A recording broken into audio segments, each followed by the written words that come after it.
الحمد لله الذي كفى وسلام على عباده الذين اصطفى ما بعد. أعوذ بالله من الشيطان الرجيم. بسم الله الرحمن الرحيم. ما كان محمد أبا أحد من رجالكم ولكن رسول الله وخاتم النبيين. صدق الله العظيم. وقال النبي صلى الله عليه وسلم: لم يبق من الدنيا إلا بلاء وفتنة، أو كما قال النبي صلى الله عليه وسلم. اللهم صل على سيدنا محمد وعلى آل سيدنا محمد وبارك وسلم. اللهم صل على سيدنا محمد وعلى آل سيدنا محمد وبارك وسلم. اللهم صل على سيدنا محمد وعلى آل سيدنا محمد وبارك وسلم. اسٹیج پر جلوہ افروز معزز علماء کرام، عزیز ساتھیوں، بزرگوں اور دوستوں، پردہ نشین خواتین، آپ کے علاقے کی بڑی شخصیت، سماج کے منکرات میں سے ایک بڑا منکر، ایک بڑی برائی جس میں نوجوان بکثرت مبتلا ہیں، بلکہ آج کل کالج کی لڑکیوں کے بھی اس گھٹیا اور گھناؤنے منکر نشے کے عادی ہونے کی، نشے کی لت پڑنے کی خبریں شادی شدہ مردوں سے متعلق، شادی شدہ خواتین سے متعلق بہت پھیلتی جانے والی بیماری جو سماج کے اخلاق کو، سماج کے اجتماعیت کو لے ڈوب رہی ہے، انسان کو جانور بنا رہی ہے، ایسے اہم منکر پر بہت تفصیل کے ساتھ، بہت اہمیت کے ساتھ قرآن، حدیث اور واقعات کی روشنی میں جتنا ہمیں ضرورت تھا اتنا مولانا نے پیش کیا ہے۔ ہمیں چاہیے کہ اپنے علماء کی ان فکروں کو، اس درد کو سمجھنے اور اپنی نسل کو ان برائیوں سے بچانے میں عملی طور پر بھی ہم کوشش کریں۔ آج اس کو آپ حضرات کے سامنے جو بات عرض کرنی ہے وہ دو عنوان ہیں۔ ایک عنوان ہے ختم نبوت سے متعلق، کہ ہم سب مسلمانوں کا عقیدہ ہے، یقین ہے، ایمان ہے کہ محمد الرسول اللہ صلی اللہ علیہ وسلم ہم سب کے نبی بھی ہیں، آخری نبی بھی ہیں۔ نبی کریم صلی اللہ علیہ وسلم کی ذات پر کوئی حملہ نہیں کر سکتا۔ نبی علیہ السلام کی ذات کی حفاظت ہم سب کے ایمان کا حصہ ہے۔ ذات کی حفاظت میں یہ بات داخل ہے کہ جس طرح ہم اپنے نبی کریم صلی اللہ علیہ وسلم کو نبی مانتے ہیں، ایسے ہی آپ کو آخری نبی بھی مانتے ہیں۔ اگر کوئی مسلمان محمد الرسول اللہ صلی اللہ علیہ وسلم کو نبی مانے لیکن آخری نبی نہ مانے، آخری نبی ماننے کا مطلب یہ ہوگا کہ ہمارے نبی کے بعد کوئی نبی پیدا نہیں ہو سکتا۔ اگر کوئی آخری نبی نہ مانے تو وہ شخص مسلمان نہیں ہو سکتا۔ نبوت کی جتنی خصوصیات ہوں، ان خصوصیات کا بھی کوئی آدمی منکر ہوگا یا ان خصوصیات کا مدعی ہوگا۔ نبی علیہ السلام کی وہ خصوصیات کا انکار کرے یا نبی علیہ السلام کی ان خصوصیات کا اپنے لیے دعویٰ کرے، بہر صورت وہ شخص بھی گمراہ ہوگا، اس کی بات بھی تسلیم نہیں کی جائے گی۔ اس متعلق کچھ بات عرض کرنی ہے۔ دوسری بات جو عرض کرنی ہے وہ فقہ حنفی اور امام ابو حنیفہ رحمۃ اللہ علیہ کا مقام اور فقہ کے لحاظ سے ان کے کارنامے، ان کی شخصیت۔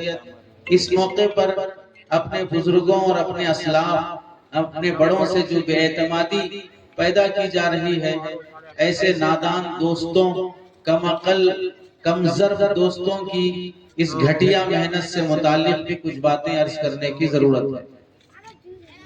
پہلے عنوان سے متعلق جو بات عرض کرنی ہے، اس میں جو آیت پڑھی گئی، نبی کریم صلی اللہ علیہ وسلم نے ارشاد، اللہ رب العزت نے ارشاد فرمایا: ما کان محمد ابا احد من رجالکم ولکن رسول اللہ وخاتم النبیین۔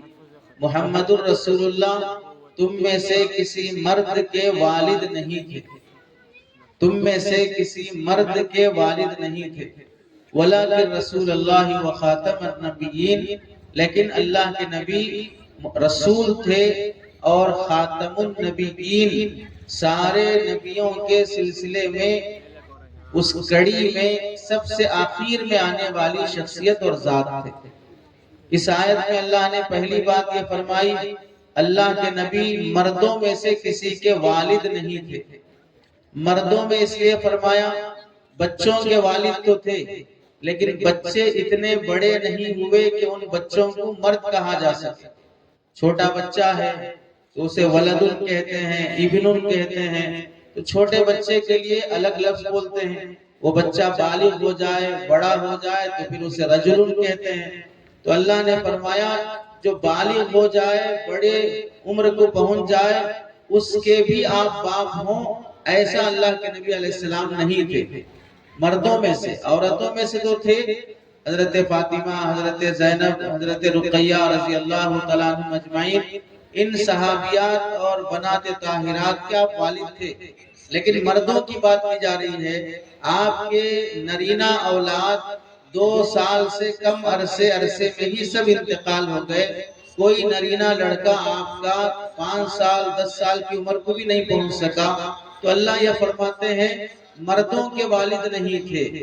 ایک بات تو یہ ہو گئی۔ دوسری بات یہ فرمایا کہ اللہ کے نبی علیہ السلام خاتم النبیین تھے۔ خاتم النبیین ہونے کا مطلب یہ ہے کہ نبیوں کا سلسلہ حضرت آدم علیہ السلام سے جو چلے آ رہا ہے، اس میں سب سے آخری نبی جو آئے ہیں وہ محمد رسول اللہ صلی اللہ علیہ وسلم۔ خاتم النبیین ہونے کا مطلب یہ نہیں ہے کہ نبیوں کے سلسلے جو اب تک چلے آ رہے تھے وہ سلسلے ختم ہو گئے، یعنی جتنے نبی آئے تھے ان سارے نبیوں کی نبوت ختم ہو گئی۔ نبوت کسی نبی کی ختم نہیں ہوگی۔ جو ایک بار نبی بن گیا، اللہ نے نبوت سے نواز دیا، پھر اس نبوت کی نعمت کو واپس نہیں لیتے ہیں۔ نبیوں کی نبوت جتنے گزر چکے ہیں وہ سارے نبی اپنی جگہ پر نبی ہیں، لیکن وہ دنیا سے چلے گئے ہیں، نبوت ان کی چھینی نہیں گئی ہے۔ ان نبیوں کے سلسلے میں آخری نبی محمد الرسول اللہ صلی اللہ علیہ وسلم آئے۔ اس کی مثال حضرت مولانا قاری طیب صاحب رحمت اللہ علیہ نے اس طرح دی ہے، جیسے رات کا وقت ہوتا ہے، آسمان پر ستارے چمکتے ہیں، لاکھوں ستارے آسمان پر چمک رہے ہیں، ان سے روشنی بھی ہوتی ہے، لیکن جب صبح کا سورج طلوع ہوتا ہے تو سورج کی روشنی اتنی زیادہ ہوتی ہے کہ اب وہ آسمان کے تاروں کی روشنی سورج کی روشنی کے سامنے اتنی ماند پڑ جاتی ہے کہ اب دن میں ایسا لگتا ہے کہ آسمان پر تارے ہے ہی نہیں ہیں۔ حالانکہ آسمان پر تارے ہمیشہ رہتے ہیں، دن کی روشنی کی وجہ سے وہ تارے نظر نہیں آتے ہیں۔ بالکل اسی طرح سارے نبیوں کی مثال آسمان کے تاروں کی ہے، محمد الرسول اللہ کی مثال سورج کی ہے۔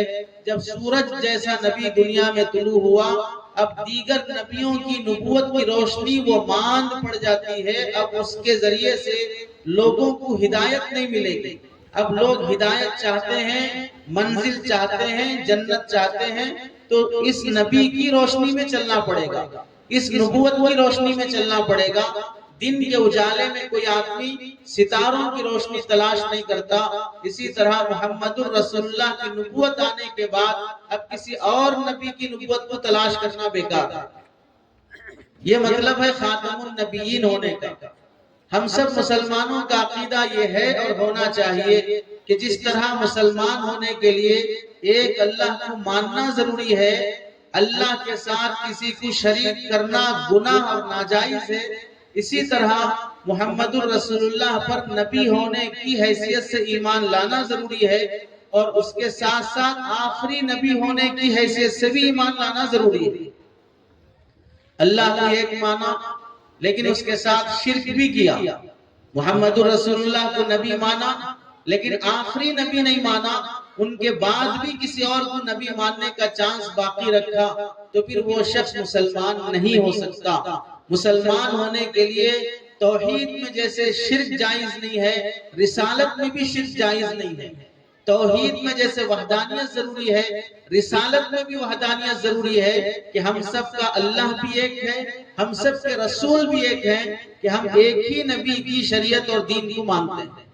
باقی ایمان لانے کی جہاں تک بات ہے، جتنے انبیاء گزرے ہیں ان سارے نبیوں پر ایمان لانے کا حکم خود رسول اللہ نے دیا ہے، خود قرآن مجید نے دیا ہے۔ وما انزل من قبلک، جو آپ سے پہلے نازل ہوا ہے اس سب پر ایمان لانا، جو آپ سے پہلے نبی گزرے ہیں ان سب پر ایمان لانا ہم سب مسلمانوں کی ذمہ داری ہے۔ لیکن ما انزل من قبلک کے بعد اللہ نے کہیں قرآن میں نہیں فرمایا کہ تمہارے بعد بھی کوئی آئے اور کچھ نازل ہو تو اس پر بھی ایمان لانا ہوگا۔ قرآن مجید میں نبی سے پہلے جو آ چکے ہیں، محمد الرسول اللہ سے پہلے جو آ چکے ہیں ان نبیوں پر ایمان لائیں گے۔ محمد الرسول اللہ صلی اللہ علیہ وسلم سے پہلے جو کتابیں نازل ہوئی ہیں ان کتابوں پر ایمان لائیں گے، لیکن رسول اللہ صلی اللہ علیہ وسلم کے بعد، قرآن مجید کے بعد کسی اور نبی پر ایمان لانا، کسی اور کتاب پر ایمان لانا، یہ مسلمانوں کے لیے کفر اور شرک کی حیثیت رکھتا ہے۔ اور اس امانت کی حفاظت در حقیقت ہماری اپنی جنت کی حفاظت ہے۔ نبوت کی حفاظت دراصل اپنی جنت کی حفاظت ہے۔ جو شخص نبی علیہ السلام کے آخری نبی ہونے کا عقیدہ رکھ رہا ہے دراصل وہ اپنی جنت کی حفاظت کر رہا ہے، اور اگر کوئی شخص نبی علیہ السلام کے آخری نبی ہونے کا عقیدہ نہ رکھے وہ اپنی جنت خراب کر رہا ہے اور جہنم آباد کر رہا ہے۔ نبوت میں جو ڈاکے ڈالنے والے اور نبوی خصوصیات میں جو حملے کرنے والے پیدا ہوئے ہیں ان سب سے امت کو بچنے کی تاکید کی گئی ہے۔ اس سلسلے میں جو بات آپ حضرات کے سامنے عرض کرنی ہے، قرآن مجید میں، احادیث میں اللہ کے نبی علیہ السلام نے اپنے بعد کئی فتنوں کا تذکرہ کیا ہے۔ ان فتنوں میں سے ایک فتنہ نئے نبیوں کے پیدا ہونے کا بھی فتنہ ہے، کہ آدمی نہیں بن سکا، مسلمان نہیں بن سکا، اپنے بچوں کا ڈھنگ کا باپ نہیں بن سکا، اپنی گھر والی کا صحیح ڈھنگ کا شوہر نہیں بن سکا، اپنے ماں باپ کا صحیح ڈھنگ کا بچہ بیٹا اولاد نہیں بن سکا، ڈھنگ کا پڑوسی نہیں بن سکا، انسان نہیں بن سکا، اللہ کا صحیح بندہ نہیں بن سکا، جانور سے زیادہ بدتر ہے یہ دعویٰ کر رہا ہے نبی ہونے کا۔ نبوت وہ منصب نہیں ہے جو آدمی محنت سے کما لے، نبوت وہ مقام نہیں ہے جو آدمی عبادت سے کما لے۔ اگر کوئی پیدا ہونے سے لے کر مرنے تک اپنے آپ کو سجدے میں رکھے، اس کے بعد اس کی آنے والی 7 پیڑھیاں، 7 نسلیں، حالانکہ کوئی آدمی اپنے آپ کو پیدا ہونے سے مرنے تک سجدے میں رکھے گا تو نسل ہی پیدا نہیں ہوگی، سجدے سے اٹھے گا ہی نہیں تو اولاد کہاں سے پیدا ہوگی۔ بالفرض مان لیں کہ اس کے بعد بھی 7 پیڑھیاں اس کی سجدے میں پڑی رہیں اور اس امید سے پڑی رہیں کہ ہماری 7ویں پیڑھی میں ان سجدوں کی برکت سے کوئی نبی پیدا ہو جائے گا، تو بھی کوئی نبی پیدا نہیں ہوگا۔ اس واسطے کہ نبوت عبادت سے حاصل کیے جانے والا مقام نہیں ہے، نبوت اللہ کی طرف سے دیے جانے والا انعام ہے۔ اس میں بندے کے کسب کا، محنت کا، عبادت کا کوئی دخل نہیں ہے۔ تو جب یہ بات طے ہے، ہم انسان اللہ کے رسول علیہ السلام کے امتی کتنی بھی عبادت کر لیں، ہم ولی تو بن سکتے ہیں، نبی کبھی نہیں بن سکتے۔ نبی بننا تو دور کی بات، نبی علیہ السلام کے صحابہ اکرام کا جو مقام ہے ان صحابہ اکرام کے درجے کو بھی ہم نہیں پہنچ سکتے، چاہے ہماری ساری نسلیں سیدنا عبدالقادر جیلانی رحمت اللہ علیہ، جنید بغدادی رحمت اللہ علیہ، نظام الدین اولیاء رحمت اللہ علیہ، اتنے بڑے بڑے اولیاء کے مقام کو پہنچ جائیں، لیکن ان میں سے کوئی بھی صحابہ کے مقام کو نہیں پہنچ سکتا۔ جب صحابہ کے مقام کو نہیں پہنچ سکتا تو نبی علیہ السلام کے مقام کو کہاں سے پہنچے گا؟ اس واسطے یہ ذہن میں رہنا چاہیے کہ نبوت عبادت سے ملنے والی نعمت نہیں ہے، عبادت سے ولایت ملے گی لیکن نبوت کبھی نہیں مل سکتی ہے۔ اس مسئلے سے متعلق ہم لوگ جو فتنوں میں مبتلا ہیں یا فتنوں میں مبتلا کیے جا رہے ہیں، لوگ نئے نئے شبہات پیدا کر دیتے ہیں، نئے نئے شوشے چھوڑ دیتے ہیں، جس کی وجہ سے آدمی کے ایمان میں تزلزل پیدا ہو جاتا ہے۔ دعویٰ کرنا لوگوں کے لیے بہت آسان ہے، انسان بن کے دکھانا مشکل ہے، جھوٹے جھوٹے دعوے کر لینا بہت آسان ہے۔ حضرت قاری طیب صاحب رحمت اللہ علیہ کے زمانے میں ایک صاحب ان کو ایسے ہی دیوانہ پر اٹھا تو انہوں نے دعویٰ کیا کہ میں صحابی ہوں، مجھے لوگ صحابی مانے اور صحابی کا درجہ دیں۔ لوگ حیران ہو گئے، پوچھا بھئی رسول اللہ صلی اللہ علیہ وسلم کی دنیا سے پردہ فرمائے 1300-1400 سال ہو گئے، تم اب 1200-1300 سال کے بعد کیسے بولتے ہو کہ تم صحابی ہو؟ صحابی تو وہ ہے جو ایمان کی حالت میں رسول اللہ صلی اللہ علیہ وسلم کی صحبت پائی ہو، زندگی پائی ہو، اور ایمان کی حالت میں اس کا انتقال ہوا ہو، تو وہ صحابی بنتا ہے۔ تم نے تو نبی کا زمانہ نہیں پایا، نبی کو ایمان کی حالت میں نہیں دیکھا، پھر صحابی ہونے کا دعویٰ کیسے کر رہے ہو؟ تو وہ شخص کہنے لگا میں نے خواب میں رسول اللہ صلی اللہ علیہ وسلم کو دیکھا ہے، اور جو ایمان کی حالت میں رسول اللہ کو دیکھے وہ صحابی ہوتا ہے، اس واسطے میں بھی صحابی ہوں، چاہے کہ بیداری میں دیکھا ہوں کہ خواب میں دیکھا ہوں، لیکن دیکھا تو ہوں رسول اللہ کو، اس واسطے مجھے صحابی مانا جائے۔ حضرت قاری طیب صاحب رحمت اللہ علیہ کے پاس مسئلہ آیا تو آپ نے اس بندے کو بلایا اور کہا کہ بھائی آپ جو صحابی ہونے کا دعویٰ کر رہے ہیں، رسول اللہ کو آپ نے کہاں دیکھا؟ بیداری میں دیکھا کہ خواب میں دیکھا؟ وہ کہنے لگے میں نے خواب میں دیکھا ہے۔ تو حضرت قاری طیب صاحب رحمت اللہ علیہ نے فرمایا اس کا مطلب یہ ہوا کہ آپ بیداری کے صحابی نہیں ہیں، خواب کے صحابی ہیں، تو ہم جب آپ سے ملاقات خواب میں کریں گے تب آپ کو صحابی مانیں گے، جب اڑ جائیں گے تو آپ کو صحابی نہیں مانیں گے، اس واسطے کہ آپ کو صحابیت کا شرف خواب میں نصیب ہوا ہے۔ جب خواب میں ملاقات ہوگی تو ہم صحابی مانیں گے، بیداری میں ملاقات ہوگی تو نہ خواب رہا نہ آپ کی صحابیت رہی۔ تو جیسے آدمی صحابیت کے درجے کو خواب سے نہیں پہنچ سکتا، ولایت کے درجے کو خواب سے نہیں پہنچ سکتا، عبادت کے درجے کو نہ صحابیت تک پہنچ سکتا ہے نہ نبوت تک پہنچ سکتا ہے۔ لیکن آج کل فتنوں کا اتنا بڑا دور ہے، نبی کریم صلی اللہ علیہ وسلم نے اپنے زمانے میں فرمایا تھا، ایک صحابی سے منقول ہے، حضرت معاویہ رضی اللہ تعالیٰ عنہ فرماتے ہیں لم یبق من الدنیا، دنیا میں اب اتنا مرحلہ باقی رہ گیا ہے، دنیا کا بچپنا جوانی گزر چکی، بڑھاپے کا دور چل رہا ہے، اب اس بڑھاپے کے دور میں الا بلاء و فتنۃ، اب دنیا میں مصیبتیں اور فتنے ہی باقی رہ گئے۔ حضرت اشرف علی تھانوی رحمت اللہ علیہ فرماتے ہیں اس دنیا میں ایسے تصور سے ہمیں جینا چاہیے کہ 24 گھنٹے ہمیں مصیبتیں ہی مصیبتیں آئیں گی، اسی تصور سے جینا ہے۔ اگر مصیبتیں نہ آئیں تو اللہ کا شکر ادا کرنا ہے کہ دار البلا میں، مصیبتوں کے گھر میں مصیبت کیسے نہیں آئی، لیکن ہم ایسی امید سے جی رہے ہیں گویا یہ دنیا جنت ہے، ہم پلسرات پر چل رہے ہیں، ہمارے ہر کام بجلی کی طرح پار ہو جائیں گے، یوں ارادہ کیا دوسرے لمحے میں ہمارے کام حل ہو جائیں گے، کوئی مشکل نہیں آئے گی، کوئی دشواری نہیں ہوگی، جس سے جو امید لگائی جائے گی ساری امیدیں ہماری پوری ہو جائیں گی۔ ہم جنت میں جینے کے تصور کے ساتھ جی رہے ہیں، اس واسطے کسی کی امید پوری نہیں ہوتی، کسی کی تمنا پوری نہیں ہوتی، کسی کی خواہش پوری نہیں ہوتی تو فوراً وہ اللہ کا ناشکرہ بن جاتا ہے۔ تم نے انہیں امیدیں ہی کیوں ایسی کی ہیں کہ ہم دنیا میں جینے کے بجائے گویا کہ جنت میں جی رہے ہیں۔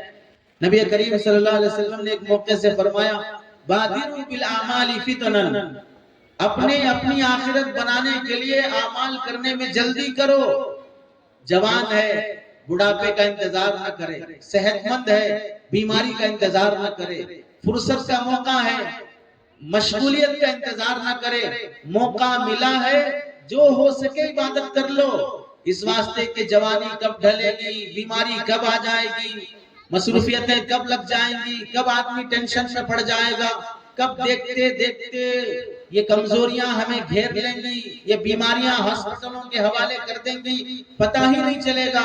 25 سال میں شادی ہوتی ہے، 15 سال نہیں گزریں گے 40 کو پہنچ جاتا ہے شوگر بی پی آ جاتا ہے، گویا کہ لذتوں کی زندگی کا عرصہ 15 ہی سال رہا ہے، بالغ ہونے 15 سال لگے، شادی ہونے میں 10 سال کا عرصہ لگا، پھر شادی کے بعد کی زندگی کی جو لذتیں رہی وہ 15 سال کی رہی، 40 سال کے بعد پھر ٹینشنوں کا سلسلہ شروع ہو جاتا۔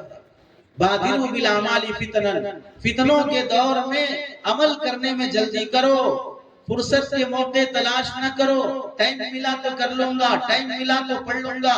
اس دنیا کا سب سے بڑا جھوٹ یہ ہے کہ میرے پاس ٹائم نہیں ہے۔ اس دنیا کا سب سے بڑا جھوٹ یہ ہے کہ میرے پاس ٹائم نہیں ہے۔ اس سے بڑا جھوٹ کوئی نہیں ہو سکتا، میں بہت بزی ہوں، میں مصروف ہوں، میرے پاس ٹائم نہیں ہے۔ اس واسطے کہ دنیا میں جتنے بادشاہ گزرے، جتنے حکمران گزرے، جتنے دولت مند گزرے، جتنے فرعون اور قارون گزرے، سب کو 24 گھنٹے کا ہی سسٹم اللہ نے دیا تھا۔ اسی میں ان کی جنت بھی بنی ہے، اسی میں ان کی جہنم بھی بنی ہے، اسی میں ان کی قبر بھی بنی ہے۔ 24 گھنٹے سے زائد کسی کو ٹائم نہیں ملے گا۔ تو بادروا بالاعمال فتنا کقطع اللیل المظلم، فتنوں کا دور ایسا آنے والا ہے جیسا رات اندھیری ہو جاتی ہے تو آسمان پر کہیں اجالا نظر نہیں آتا، زمین اندھیرے سے بھر جاتی ہے، کہیں جانا ہو کہیں آنا ہو روشنی کے بغیر آیا جایا نہیں جا سکتا، ہر چیز اندھیرے میں گھر جاتی ہے۔ فتنے بھی ایسے گھیر لیں گے، کیسے گھیر لیں گے؟ یصبح الرجل مؤمنا ویمسی کافرا ویمسی مؤمنا ویصبح کافرا ویبیع دینہ بعرض من الدنیا، صبح کا مسلمان شام کافر، شام کا مسلمان صبح کافر، اپنی دنیا کی خاطر وہ اپنے ایمان کا سودا کر دے گا۔ کتنے لڑکوں لڑکیوں کے واقعات دیکھے سنے نہیں جا رہے ہیں۔ کالج پڑھنے والی لڑکیاں اپنے بوائے فرینڈ کی خاطر، اپنے عاشق کی خاطر، کالج پڑھنے والے لڑکے اپنی معشوقہ اور گرل فرینڈ کی خاطر باپ کی عزت، خاندان کی عزت، خاندان کی ناک مٹی میں ملا دی، ناک کٹوا دی، register marriage, court marriage, love marriage, اتنے سارے بے حیائی کے مناظر کہ شادی کی خاطر، خواہشات کی خاطر، اپنے کالج کی فیس کی خاطر، اپنے ایگزام فیس کی خاطر، اپنے میک اپ کے باکس اور ڈبے کی خاطر، اپنی آئس کریم کی خاطر، پارکوں میں گھومنے کی خاطر، اچھے اچھے کپڑوں کی خاطر، اچھے اچھے ہوٹلوں میں اور بائک میں کار میں بیٹھ کر اپنے بوائے فرینڈ کے ساتھ اپنی آوارگی عیاشی اپنی سہیلیوں پر جتانے کی خاطر اپنی ہوسکاریاں، ناجائز خواہشات غریب باپ پورا نہیں کر سکا، بیوہ ماں پورا نہیں کر سکی، اس واسطے بوائے فرینڈ کی تلاش ہو رہی ہے۔ کوئی مالدار مل جائے، دولت والا مل جائے، بائک والا مل جائے، آئی فون والا مل جائے، فور ویلر والا مل جائے، ذاتی مکان والا مل جائے تو اس کے ساتھ رنگ رنگیلیاں مچاتے ہوئے، سگریٹ، شراب، نشہ شیئر کرتے ہوئے رنگے ہاتھ پکڑے جاتے ہیں۔ اور جب کوئی ڈانٹے تنبیہ کرے، برقعے میں ہو کر غیر کے ساتھ بیٹھ کے جا رہی ہو، حجاب اور نقاب میں ہو کر کسی غیر کو اپنا بوائے فرینڈ بنا رہی ہو، فوراً کہہ دیتی ہے برقعے سے تمہیں پریشانی ہے، برقع نکال دیتی ہوں، اب میں اپنے من کی رانی ہوں، آزاد ہوں، اب کیا کہو گے مجھے؟ کیا معلوم ہوا؟ یصبح الرجل مؤمنا ویمسی کافرا، صبح کا مسلمان شام کافر، شام کا صبح کافر، اپنی ناجائز خواہشات کی خاطر ایمان کا سودا کر دیا۔ ہر شہر سے، ہر گاؤں سے مسلمان بیٹیوں کے غیروں کے ساتھ جانے کے واقعات آئے دن پیش آتے ہیں۔ ماں باپ رو رہے ہیں، یہ رونا اس وقت رو لیتے جب علماء نے تنبیہ کی تھی کہ اپنی بیٹیوں کو ایجوکیشن سسٹم سے بچاؤ، اپنی بیٹیوں کو ایسے کالجز میں نہ چھوڑو جہاں پر بے حیا لڑکوں کا ساتھ صبح شام ہوتا ہو، ایسے اپنی بیٹیوں کو عیسائی مسنریز اسکولوں میں نہ چھوڑو، اپنی بیٹیوں کو تشدد پسند مسلم دشمن طاقتوں کی اسکولوں میں نہ چھوڑو، مسلم اسکولوں کا انتخاب کرو، حفاظت رکھو، اینڈرائیڈ موبائل نہ دلاؤ، آنے جانے کے اوقات کی نگہبانی کرو، دوستیوں اور سہیلیوں کو جانچو کہ کن کا ان کا ساتھ ہے، کن سے ان کی دوستیاں ہیں، ان میں تو اندھا اعتماد کیا، اندھا بھروسہ کیا، میں جیسا پاک ہوں میری بیٹیاں بھی ویسے پاک ہیں، میں کتنا پاک ہوں، میری جوانی اگر اٹھا کر دکھا دی جائے تو پھر شرم کے مارے منہ دکھانے کے قابل اپنی اولاد کو نہیں رہے گا۔ اب آج سے 40 سال کا زمانہ جس میں وہ لوگ جو آج بڑھاپے میں ہیں، 40 سال پہلے تو وہ جوان رہے ہوں گے، 30 سال پہلے تو وہ جوان رہے ہوں گے، آج سے 30-40 سال پہلے کون سا انٹرنیٹ تھا، کون سا میڈیا تھا، کون سا یوٹیوب، گوگل، فیس بک، واٹس ایپ اور انسٹاگرام تھا، وہ سب نہیں تھے، پھر بھی ہماری جوانیاں داغدار رہی ہیں۔ اب اس زمانے میں جبکہ یہ طوفان بدتمیزی ہر طرف سے گھرا ہوا ہے، اب اس زمانے میں ہم اعتماد اپنی اولاد پہ کر رہے ہیں کہ میری بیٹیاں ویسی نہیں ہیں، میری اولاد ویسی نہیں ہے۔ فتنوں کا دور ہے، لمحوں میں آدمی اپنے ضمیر کا سودا کر لیتا ہے، لمحوں میں آدمی اپنے ایمان کا سودا کر لیتا ہے، حیا داؤ پہ لگ جاتی ہے، غربت انسان کو بستر بننے پہ مجبور کر دیتی ہے، اپنے آپ کو غیر کے حوالے کرنے پہ مجبور کر دیتی ہے۔ اس واسطے فتنوں کے دور میں اپنے ایمان کی، اپنی عزت کی، اپنے اعمال کی حفاظت کی فکر کرو۔ کمانا آسان ہے، بچانا مشکل ہے، عبادتیں آسان ہیں، عبادتوں کی حفاظت مشکل ہے، نسل جنم دینا آسان ہے، نسل کی تربیت مشکل ہے، وقت پر بارش نہ برسے، گاؤں دیہات میں فصل برباد ہوتی ہے، وقت پر تربیت نہ ہو تو پھر نسل برباد ہوتی ہے، فصل کی حفاظت نہ ہو کسان زہر کھا کے مر جاتا ہے، نسل کی تربیت نہ ہو تو ماں باپ کو سوسائڈ کرنا پڑے گا۔ اس واسطے وقت پر تربیت کی طرف توجہ دی جائے، آپ علیہ السلام کی اس بات پہ غور کیا جائے تو سمجھ میں آتا ہے فتنے ہر جگہ موجود ہیں، تجارت کا فتنہ، مال کا فتنہ، دولت کا فتنہ، عہدوں کا فتنہ، کرسی کا فتنہ، سیاست کا فتنہ، مسجدوں میں بھی فتنے ہو چکے ہیں، جماعتوں، جمعیتوں، تنظیموں، تحریکوں، ہر جگہ آزمائش سے گویا کہ مسلمان گزر رہا ہے۔ اسکولوں میں دیکھ لو، دینی اداروں میں دیکھ لو، کالجوں میں دیکھ لو، یونیورسٹیز میں دیکھ لو، آفیسز میں دیکھ لو، کمپنیوں میں دیکھ لو، انسان اپنے ایمان کو ایسے لے گزر رہا ہے گویا کہ ہتھیلی میں انگارہ لے کے گزر رہا ہے۔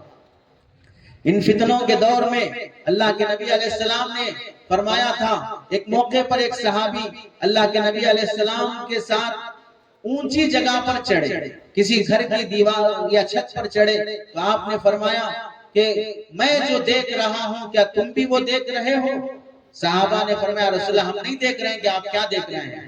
تو آپ نے فرمایا فَإِنِّي لَأَرَى الْفِتَنَ تَقَوْ خِلَالَ بُيُوتِكُمْ كَوَقْعِ الْقَمَرِ قَطَرِ، میں فتنوں کو ایسے دیکھ رہا ہوں جو تمہارے گھروں میں داخل ہو رہے ہیں، جیسے بارش برسنے پر بارش کے قطرے گھروں میں آ جاتے ہیں، ویسے فتنے ایسے گھروں میں داخل ہو رہے ہیں۔ حتیٰ کہ ایک حدیث میں فرمایا فتنۃ الرجل فی اہلہ و مالہ و جارہ، انسان کے لیے اس کے گھر والوں میں، اس کے مال میں، اس کے پڑوسی میں بھی آزمائش ہے، یعنی انسان ہر لحاظ سے فتنوں میں گھرا ہوا ہے۔ اب فتنہ کسے کہتے ہیں؟ فتنے کے لیے قرآن مجید میں 13 معانی استعمال ہوئے ہیں۔ فتنہ کن کن معانی میں استعمال ہوتا ہے ہمیں سمجھنے کے لیے اتنا کافی ہے۔ فتنہ اس امتحان اور آزمائش کا نام ہے، فتنہ اللہ کی طرف سے ایک پکڑ اور عذاب کا نام ہے، فتنہ اللہ کی طرف سے ایذا رسانی، تکلیف میں مبتلا کیے جانے کا نام ہے، فتنہ گمراہی کا نام ہے، فتنہ دنیاوی عذاب کا نام ہے، صراط مستقیم اور سیدھے راستے سے ہٹ جانے کا نام فتنہ ہے۔ بعض موقعوں پر یہ فتنہ انسان کو کفر اور شرک میں مبتلا کر دیتا ہے، کفر اور شرک کا ابتلا بھی ایک درجے کا فتنہ ہے۔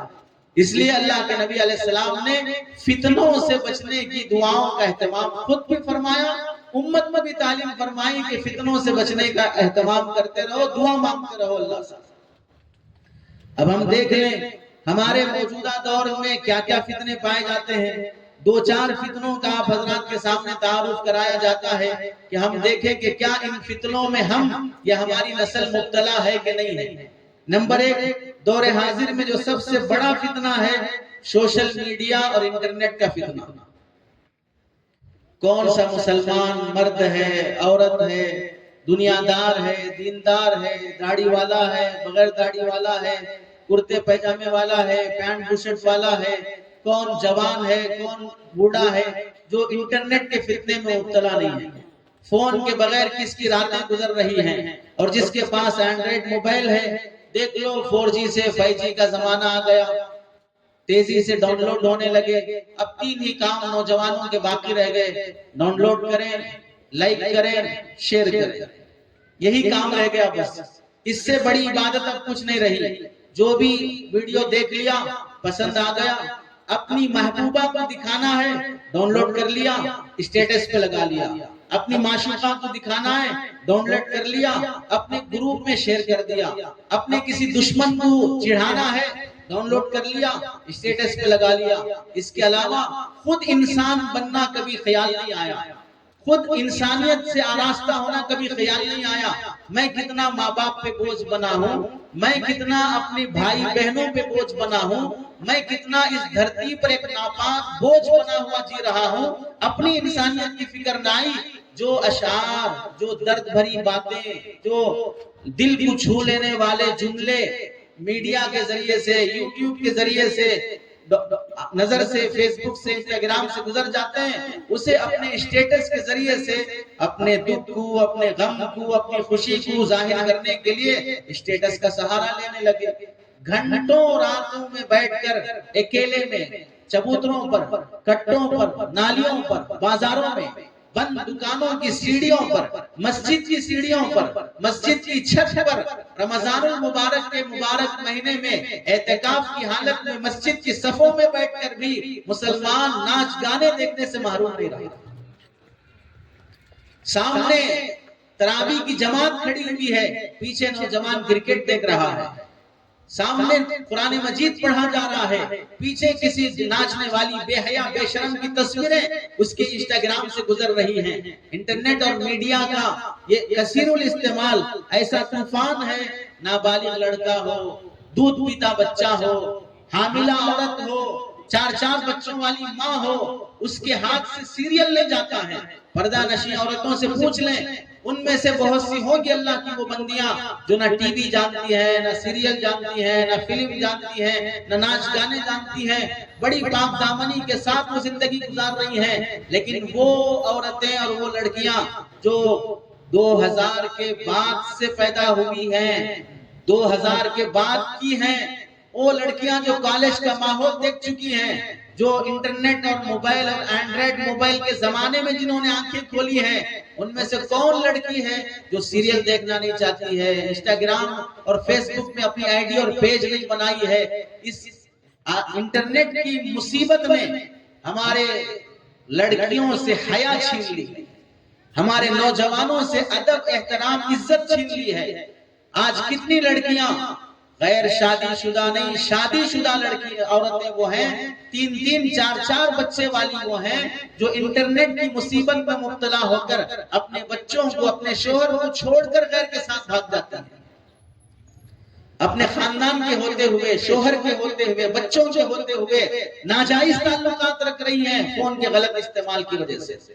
دیندار گھرانوں میں فون کے غلط استعمال سے لڑکی کی شادی بھی ہو جاتی ہے، ڈیٹنگ بھی ہو جاتی ہے، آؤٹنگ بھی ہو جاتی ہے، اس کے بعد پریگننسی بھی ہو جاتی ہے، اس کے بعد ابارشن بھی ہو جاتا ہے، اس کے بعد عزت مٹی میں مل بھی جاتی ہے. گھر والوں کو خبر بھی نہیں ہو پاتی کہ گھر میں کیا کیا طوفان بدتمیزی چل رہا ہے.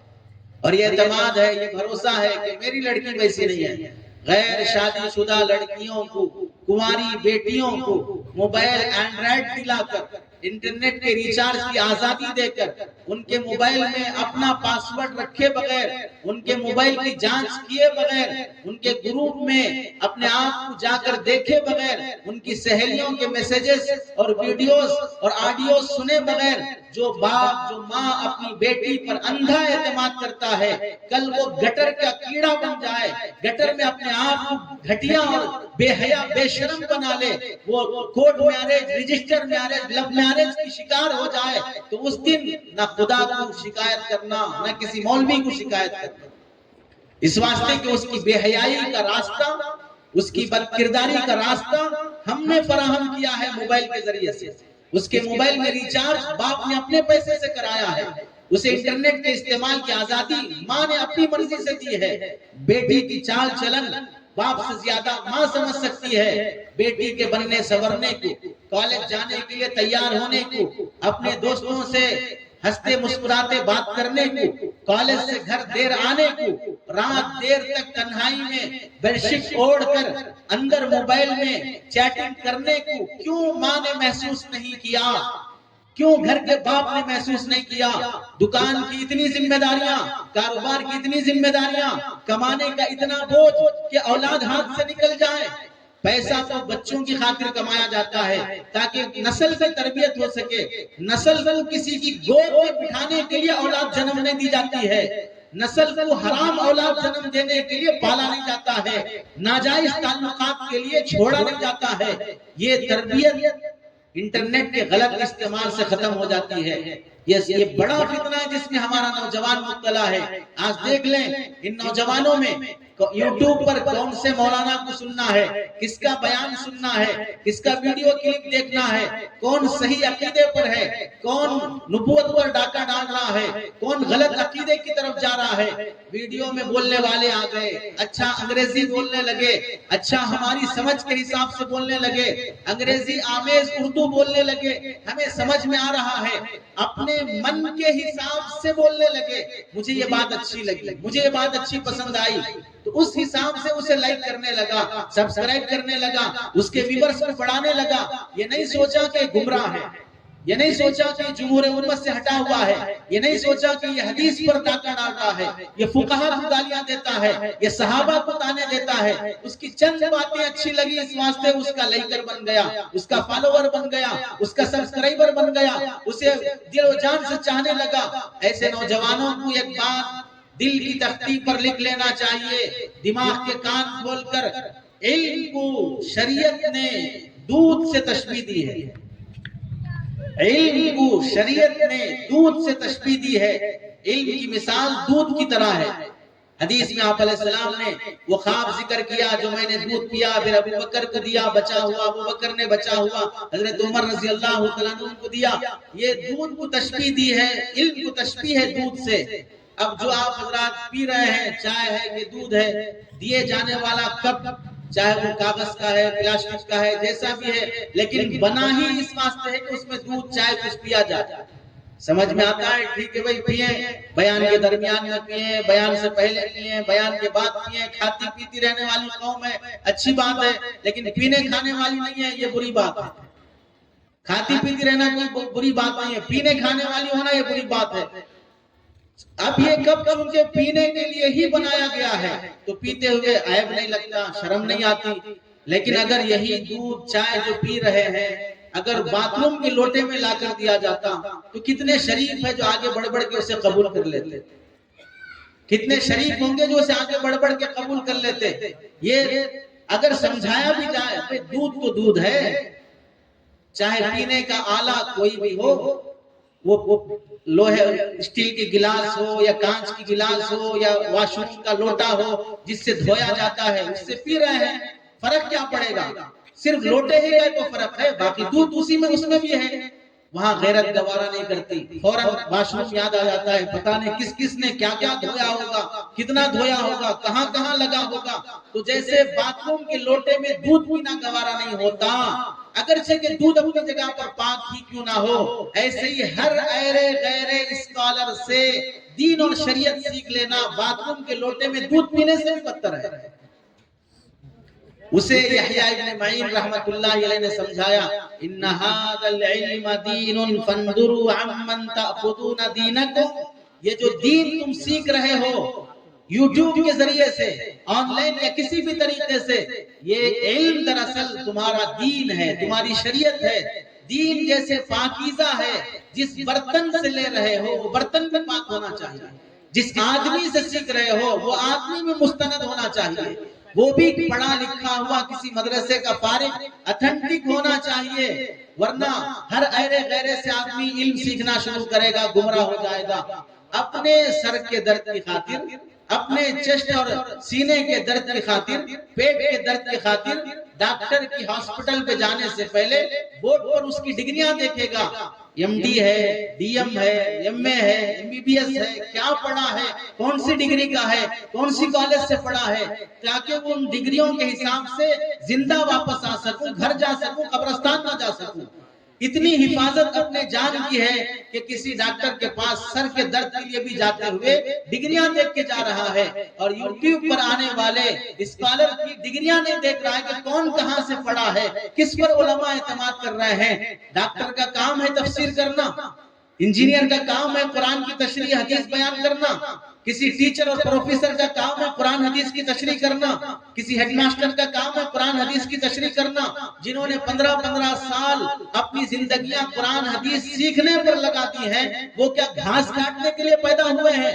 ان کی زندگیاں مدرسوں میں جو گزر رہی ہیں، جن قربانیوں کے ساتھ علماء اور اکابر بچوں کی تربیت کر رہے ہیں، رات دیر تک 2 بجے تک تکرار کر کے، حاشیہ حل کر کے، بین السطور حل کر کے، شروحات دیکھ کر، استاذ کی تقریر نوٹ کر کے، عبارتیں ازبر یاد کر کے، وہ جو 15 سال پڑھ کے آ رہے ہیں اپنے اساتذہ کے پاس، وہ آنے کے بعد ان کی ذمہ داریاں گھاس کاٹنا ہے، ان کی ذمہ داریاں بال بنانا ہے۔ کیا ذمہ داریاں ہیں؟ ان سے علم سیکھنے کے بجائے اس سے جس نے کالج کی زندگی میں جن بے حیائیوں سے رات گزاری ہے، نشے میں رات گزاری ہے، لڑکی بازی میں رات گزاری ہے، ان سے وہ لوگ جو اسکالر بننے سے پہلے محلے کے مجرم تھے، قانوناً بھی وہ کرائم کرنے والے تھے، محلے کے زانی اور بدکردار تھے، دکان نہ چل سکی اپنے پیٹ پالنے اور گزارے کی، وہ یوٹیوب پر آ گئے دینی اسکالر بن کر، آج وقت کے مفتی اعظم بن گئے۔ جنہیں جیلوں میں ہونا چاہیے تھا وہ مسلمانوں کے دلوں میں ہے، جن پر لعنت برس رہی ہے اللہ اور اس کے رسول کی، اس کی خاطر آج کا مسلمان دعائیں دے رہا ہے۔ یہ سوچے بغیر بھی کہ وہ جمہور سے ہٹا ہوا ہے، یہ سوچے بغیر بھی کہ قرآن حدیث کے خلاف اس کی باتیں ہو رہی ہیں۔ اللہ کے نبی علیہ السلام نے فرمایا من قال برائیہ فی القرآن، قرآن مجید کے بارے میں اگر کوئی آدمی اپنی رائے سے کہے گا فَلْيَتَبَوَّأْ مَقْعَدَهُ مِنَ النَّارِ، ترمذی کی روایت ہے، قرآن کے بارے میں پڑھے بغیر، اصول تفسیر پڑھے بغیر تفسیر کرنے لگا، اصول حدیث پڑھے بغیر حدیث کی تشریح کرنے لگا، ایسے آدمی کو چاہیے کہ وہ اپنا ٹھکانہ جہنم میں بنا لے۔ تفسیر اچھی ہو کہ خراب ہو، اس سے فرق نہیں پڑے گا، ہر کسی کو حق نہیں ہے قرآن حدیث کی تشریح کرنے کا۔ اس کی مثال، ہر کالا کوٹ پہننے والا ایڈوکیٹ نہیں ہوتا، ہر سفید کوٹ پہننے والا ڈاکٹر نہیں ہوتا، ہر وہ آدمی جس کے ہاتھ میں قینچی اور چاقو ہو وہ آپریشن کرنے والا، سیزرنگ کرنے والا ڈاکٹر نہیں ہوتا۔ چاقو قصاب کے ہاتھ میں بھی ہوتی ہے، ڈاکٹر کے ہاتھ میں بھی ہوتی ہے، قینچی حجام کے ہاتھ میں بھی ہوتی ہے، ڈاکٹر کے ہاتھ میں بھی ہوتی ہے۔ حجام کی قینچی بال بنانے کی خاطر ہے، آپریشن کرنے کی خاطر نہیں ہے، ڈاکٹر کی قینچی آپریشن کرنے کی خاطر ہے، بال بنانے کی خاطر نہیں ہے۔ اس فرق کو سمجھے بغیر اگر کوئی آدمی حجام کی شاپ میں جا کر کہا تھوڑا میرا آپریشن کر دو تو کفن بھی ساتھ لے جانا پڑے گا، قصاب میں جا کر کہا کہ میرا آپریشن کر دو، چاقو تو آپ کے پاس بھی ہے، کفن بھی ساتھ لے جانا پڑے گا۔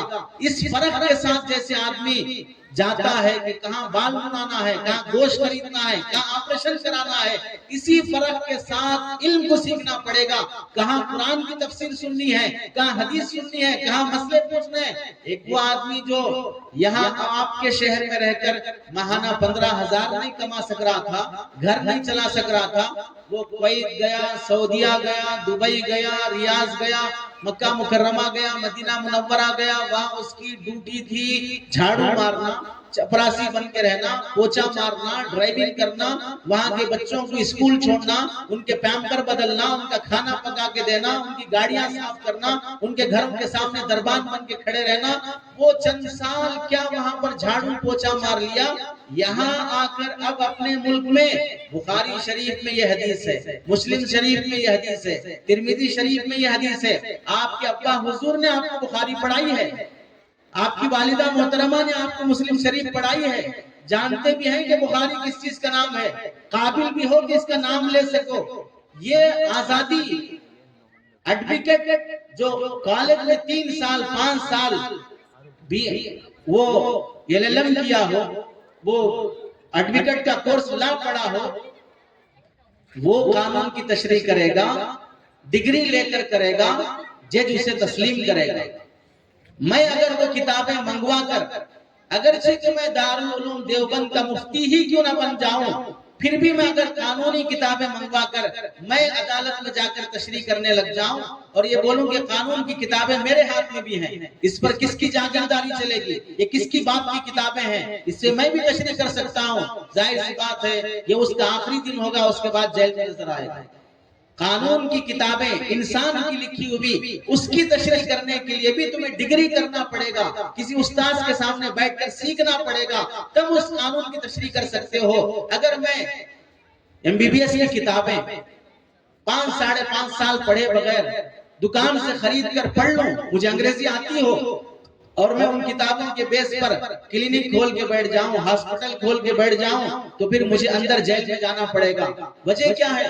میں غلط ٹریٹمنٹ نہیں کر رہا ہوں، پڑھ کے ہی کر رہا ہوں۔ پھر بھی تم نے کسی استاد سے نہیں پڑھا، کسی کالج میں نہیں پڑھا، 5 سال 5.5 سال تم وہاں پر اٹینڈنس نہیں دیے، محنت سے نہیں پڑھے، حق نہیں بنتا، چاہے تم کتنے ہی بڑے باپ کی اولاد کیوں نہ ہو، تمہیں اس ٹریٹمنٹ علاج کی اجازت نہیں دی جائے گی۔ یہ ایسے موٹے موٹے اصول ہیں، مثالیں ہیں جو ہر عام آدمی سمجھ سکتا ہے، لیکن کیا وجہ ہے کہ کلینک چلانے کے لیے ڈگری چاہیے، کالا کوٹ پہن کے عدالت میں جانے کے لیے ڈگری چاہیے، اور مجھے اسکول میں ہیڈ ماسٹر پروفیسر بننے کے لیے ڈگری چاہیے، حتیٰ کہ کسی نرسری اور چھوٹی موٹی اسکول میں بھی پڑھانے کے لیے مجھے 10th کی سرٹیفکیٹ چاہیے، یہ سارے چاہیے۔ بعض شہروں میں تو کسی آفس اور کمپنی کا واچ مین بننے کے لیے بھی 10th کی سرٹیفکیٹ چاہیے، واچ مین کے لیے 10th کی سرٹیفکیٹ چاہیے۔ قرآن حدیث اتنے نعوذ باللہ یہ بے سہارا ہے، گویا کہ بے وقی کی زندگی میں ہے، کوئی پرسان حال نہیں ہے، جو چاہے اس پر ہاتھ مار جائے، جو چاہے اس پر اپنی امیدیں تاڑنے لگ جائے کہ میں بھی بول سکتا ہوں، میں بھی کر سکتا ہوں۔ یہ میڈیا کا فتنہ، انٹرنیٹ کا فتنہ، ہر کوئی اپنے آپ کو اسکالر سمجھ کر لوگوں کو گمراہ کر رہا ہے، جس میں ہم لوگ دنیاوی لحاظ سے بھی مبتلا ہیں، دینی لحاظ سے۔ یہ جو سمجھایا گیا دینی لحاظ سے سمجھایا گیا، دنیاوی لحاظ سے اگر دیکھا جائے، ہمارے نوجوان لڑکوں لڑکیوں کی راتیں یوٹیوب پر گوگل پر جو وہ دیکھ رہی ہیں تصویریں، جو وہ دیکھ رہے ہیں ویڈیوز، ننگے بدن والے، ننگی تصویریں، برہنہ لباس، اوپر سے لے کر نیچے تک کوئی کپڑا نظر نہیں آ رہا ہے، گھنٹوں ان تصویروں اور ویڈیوز میں نوجوان دیکھ دیکھ کر سو رہا ہے، شادی کی صلاحیت مر رہی ہے، بیوی کے حقوق ادا کرنے کی صلاحیت مر رہی ہے، بیوی کے ساتھ درندگی کے ساتھ پیش آ رہا ہے۔ جو ویڈیوز میں دیکھی ہوئی گندی تصویریں ہیں، گندی حرکتیں ہیں، وہ نظر ایسی دل دماغ پر چھا گئی، الیاذ باللہ۔ آج کل نوجوان اس میڈیا اور انٹرنیٹ کے غلط استعمال سے گھر کی بیٹی، گھر کی بہن، گھر کی ماں، گھر کی ساس، گھر کی سالی کو بھی اسی تصور سے دیکھ رہا ہے، جس تصور کے ساتھ اس نے ویڈیو میں دیکھا ہوگا، اس تصور کے ساتھ وہ گھر کی بیٹی بہوؤں کو دیکھ رہا ہے، وہ گھر کی محرموں کو دیکھ رہا ہے۔ یہ اتنا خطرناک فتنہ جس سے ایمان بھی جا رہا ہے، عزت بھی جا رہی ہے، حیا بھی جا رہی ہے۔ اس فتنے سے بچنے کی ہم سب مسلمان نوجوان لڑکوں لڑکیوں کی ذمہ داری ہے۔ دوسرا فتنہ ہے فیس بک کے استعمال کا فتنہ۔ موبائل دیکھ لیجئے، ہمارے پاس ایک تو موبائل ہونا، پھر اس میں انٹرنیٹ کا ہونا۔ موبائل کے لحاظ سے ہم دیکھ رہے ہیں، شاید 5 وقت کی نماز میں کوئی نماز ایسی خالی رہی ہوگی جس میں کسی کی گھنٹی نہ بجی۔ گھنٹی کا لفظ ہم نے درمیان میں احتراماً استعمال کر لیا، یوں بھی بول سکتے تھے 5 نمازوں میں سے کوئی نماز ایسی نہ ہو جس کی بجی نہ ہو۔ ہر کسی کی بجتی ہی رہتی ہے، یہ ہر کسی کا بجتا ہی رہتا ہے۔ نماز کا خشوع خضوع ختم، نماز کی قرات ختم۔ یہ میوزک حرام ہے، یہ میوزک حرام ہے۔ امام صاحب سے سورہ فاتحہ میں یا ضم سورہ میں غلطی ہو جائے، اس پر ببال مچ سکتا ہے، لیکن نماز کے دوران میرے گھنٹی بج جائے، گانے آ جائیں، میوزک آ جائیں، حرام ہو جائے نماز کے درمیان، لیکن کوئی مجھے ٹوک نہیں سکتا۔ مسجد پر اعلان لگا ہو، مسجد پر بورڈ لگا ہو، موبائل سائلنٹ کر لیجئے، بند کر لیجئے، معلوم ہے 10 منٹ کے لیے ہی آیا ہوں، اس سے زیادہ نہیں ٹک سکتا، یہاں پر اتنی مصیبت سے آیا ہوں، وہ 10 منٹ تو اللہ کے سامنے خشوع خضوع کے ساتھ گزرے، موبائل بند کرنے تیار نہیں ہوتا، سائلنٹ کرنے تیار نہیں ہوتا، وائبریشن پہ رکھے گا، آئے گا بھی تو لوگوں کو پتہ نہ بھی چلے، مجھے تو چلے۔ جب وہ وائبریشن میں آئے گا تو یہ بھی وائبریشن میں آئے گا، یہ بھی ہلتے رہے گا، یہ بھی جھومتے رہے گا. تھوڑی دیر بھی اپنے آپ کو اللہ کے سامنے خشوع خضوع سے رکھنا نہیں چاہتا. موبائل کا فتنہ مسجدوں میں عام ہو چکا ہے. تیسرا فتنہ ہم جس میں مبتلا ہیں، ایسے لوگوں کو سننا، ایسے اسکالرز کو سننا جو دینی لبادے میں اپنا منجن بیچ رہے ہیں، اپنی دکان چلا رہے ہیں.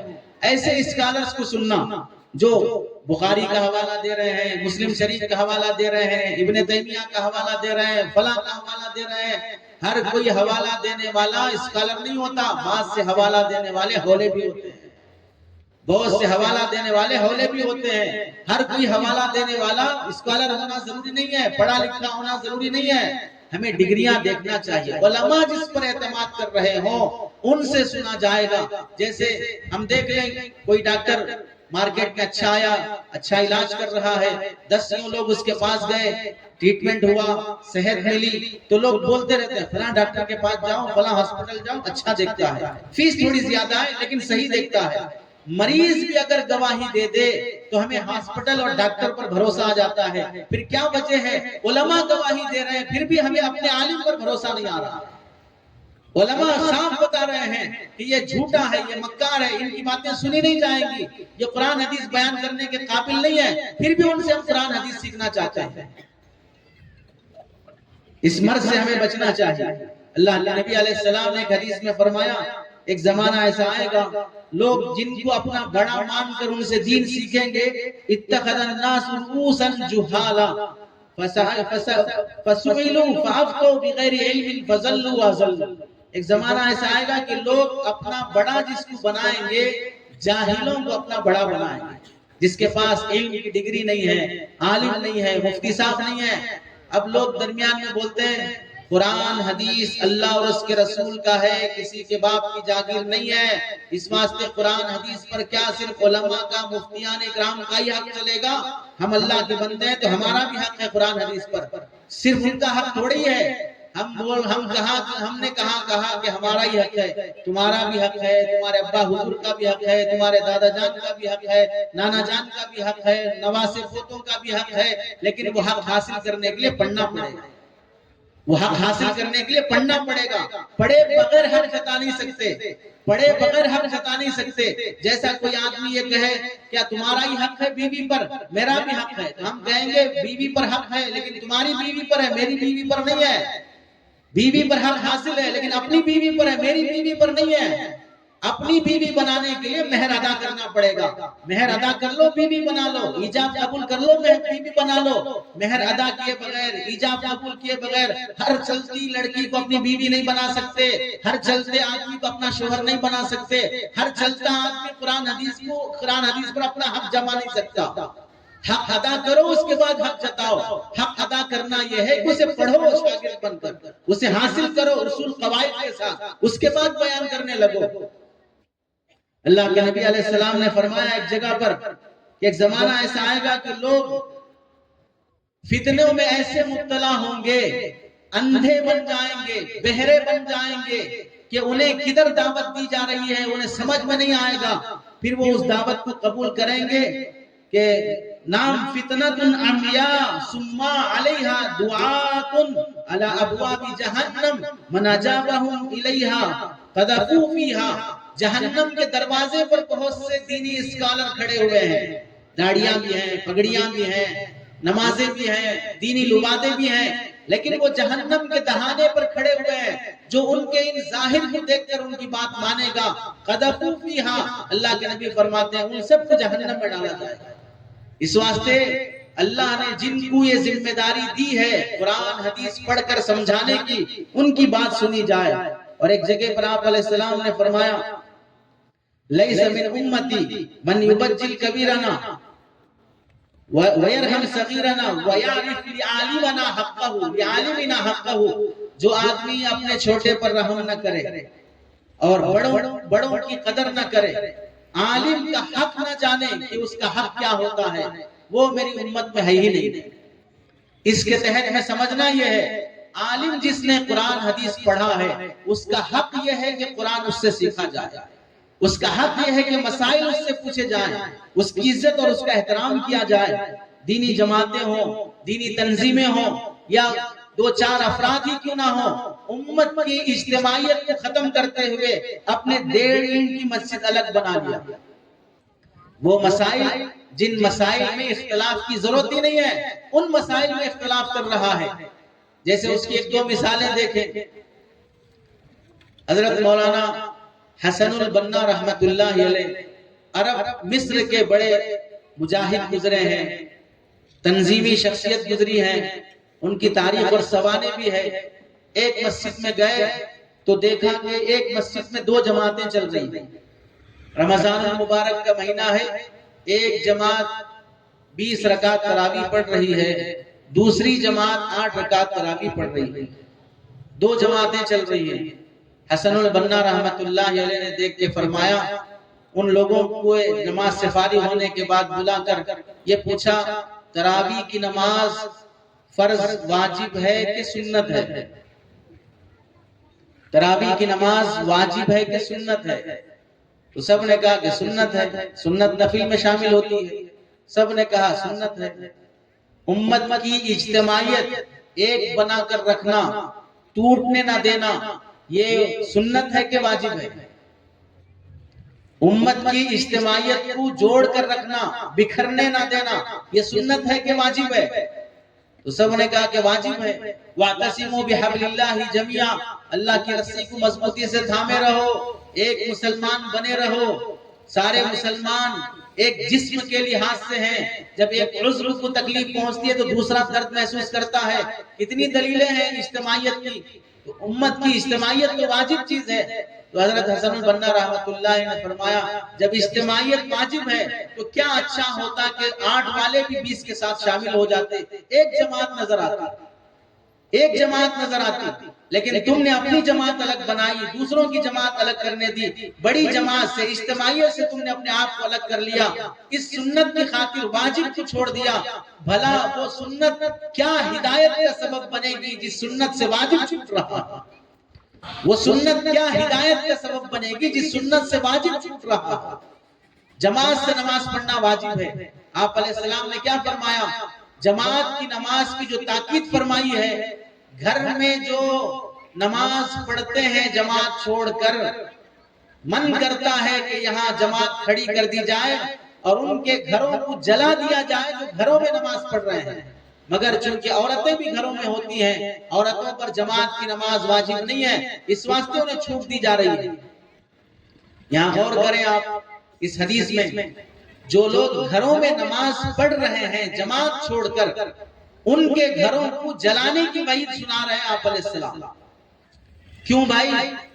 اگر مسجد کی جماعت ہو جائے، ہم دوسری بار آ کر جماعت کر لیں گے، جماعتیں ثانیہ کر لیں گے، تو گھروں کو جلانے کی ضرورت کیا ہے؟ دوسری جماعت بن سکتی ہے۔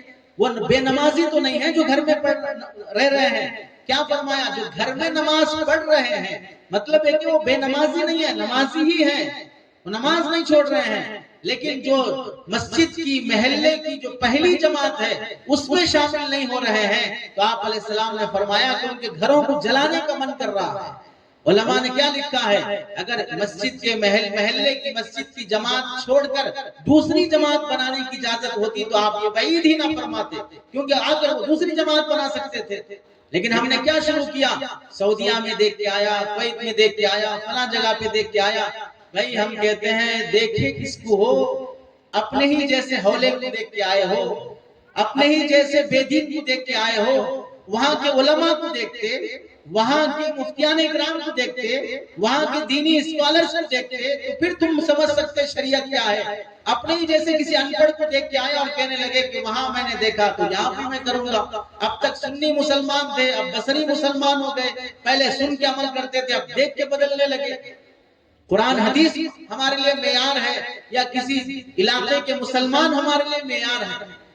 قرآن حدیث کی دلائل ایک روایت بھی ہمیں نہیں ملتی جس میں سرکار دو عالم صلی اللہ علیہ وسلم کی جماعت چھوٹی ہو اور آپ نے اس جماعت کے چھوٹنے پر دوسری جماعت بنا کر نماز پڑھی ہو۔ اللہ ہے کہ اپنے پیچھے نفل پڑھنے والوں کو تو کھڑا کیا، صلاۃ المتنفل خلف المفترض، یہ تو ثابت ہے کہ پیچھے نفل پڑھ رہا ہے اور سامنے فرض پڑھ رہا ہے، لیکن صلاۃ المفترض خلف المفترض کہ فرض پڑھنے والا فرض پڑھنے والے کے پیچھے دوسری جماعت سے پڑھے، ایک حدیث محدثین کو نہیں ملتی ہے۔ اور علاقے کی نوعیت کے لحاظ سے علماء یہاں پر ہندوستان میں مدارس میں بخاری شریف کا ہو، حدیث کی کتابوں کا ہو، قرآن کی تفسیر کا ہو، جو حق ادا کر رہے ہیں، ان سب کی محنتوں کی ناقدری اور اپنے ہی جیسے داڑھی منڈائے ہوئے، اپنے ہی جیسے دین سے دور اور بیزار ان لوگوں کی باتوں کو نقل کر کے علماء سے حجت بازی کرنے لگے، تو آپ علیہ السلام کی اس حدیث کو سمجھنا چاہیے، وَلَمْ يَعْرِفْ لِعَالِمِنَا حَقَّهُ، اپنے عالم کا حق نہیں جانا، وہ ہم میں سے ہو ہی نہیں سکتا۔ اسی واسطے ہمیں ایسے ماحول میں سمجھنا چاہیے۔ اس کی مثال دیکھیں، امت کی اجتماعیت کو برقرار رکھتے ہوئے ایک واقعہ حضرت یوسف صاحب رحمت اللہ علیہ نے حیات الصحابہ میں نقل فرمایا ہے۔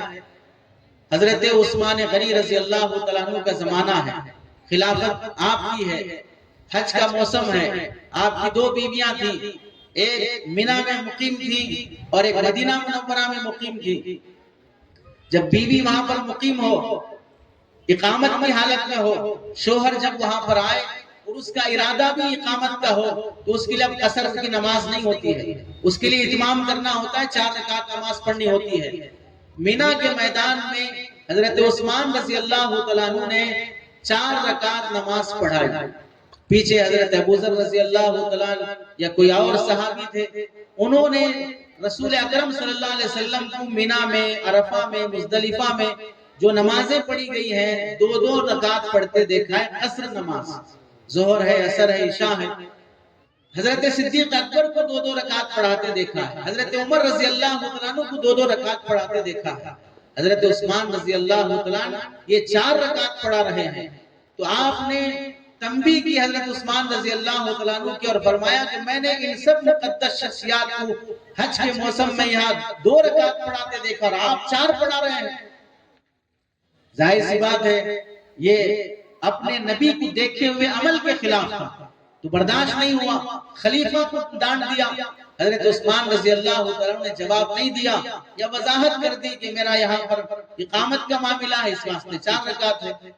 نماز جب کھڑی ہوئی تو حضرت ابوذر رضی اللہ عنہ بھی حضرت عثمان رضی اللہ عنہ کے ساتھ نماز 4 رکعت پڑھنے کے لیے ابتدا میں پہلی صف پہ کھڑے ہوئے، جو 2 سے 4 پہ ڈانٹ رہے ہیں، نبی کو پڑھتے نہیں دیکھا ہے اور حضرت عثمان پڑھا رہے ہیں، پسند نہیں آ رہا ہے، تنبیہ بھی کر دی ہے، لیکن جب جماعت کھڑی ہو گئی تو ساتھ میں شامل ہو گئے، اپنے اس مسئلے کو چھوڑ دیا جو نبی علیہ السلام اور شیخین کو دیکھا تھا، حضرت عثمان کی اتباع کر لی۔ نماز کے بعد ہم جیسے کسی شرپسند نے حضرت ابوذر سے فرمایا رضی اللہ تعالیٰ آپ کے پاس تو رسول اللہ کا عمل تھا، حضرت ابوبکر حضرت عمر رضی اللہ عنہما کا عمل تھا، پھر آپ 4 رکعت کی اقتدا کے لیے کیوں حضرت عثمان کے پیچھے کھڑے ہو گئے؟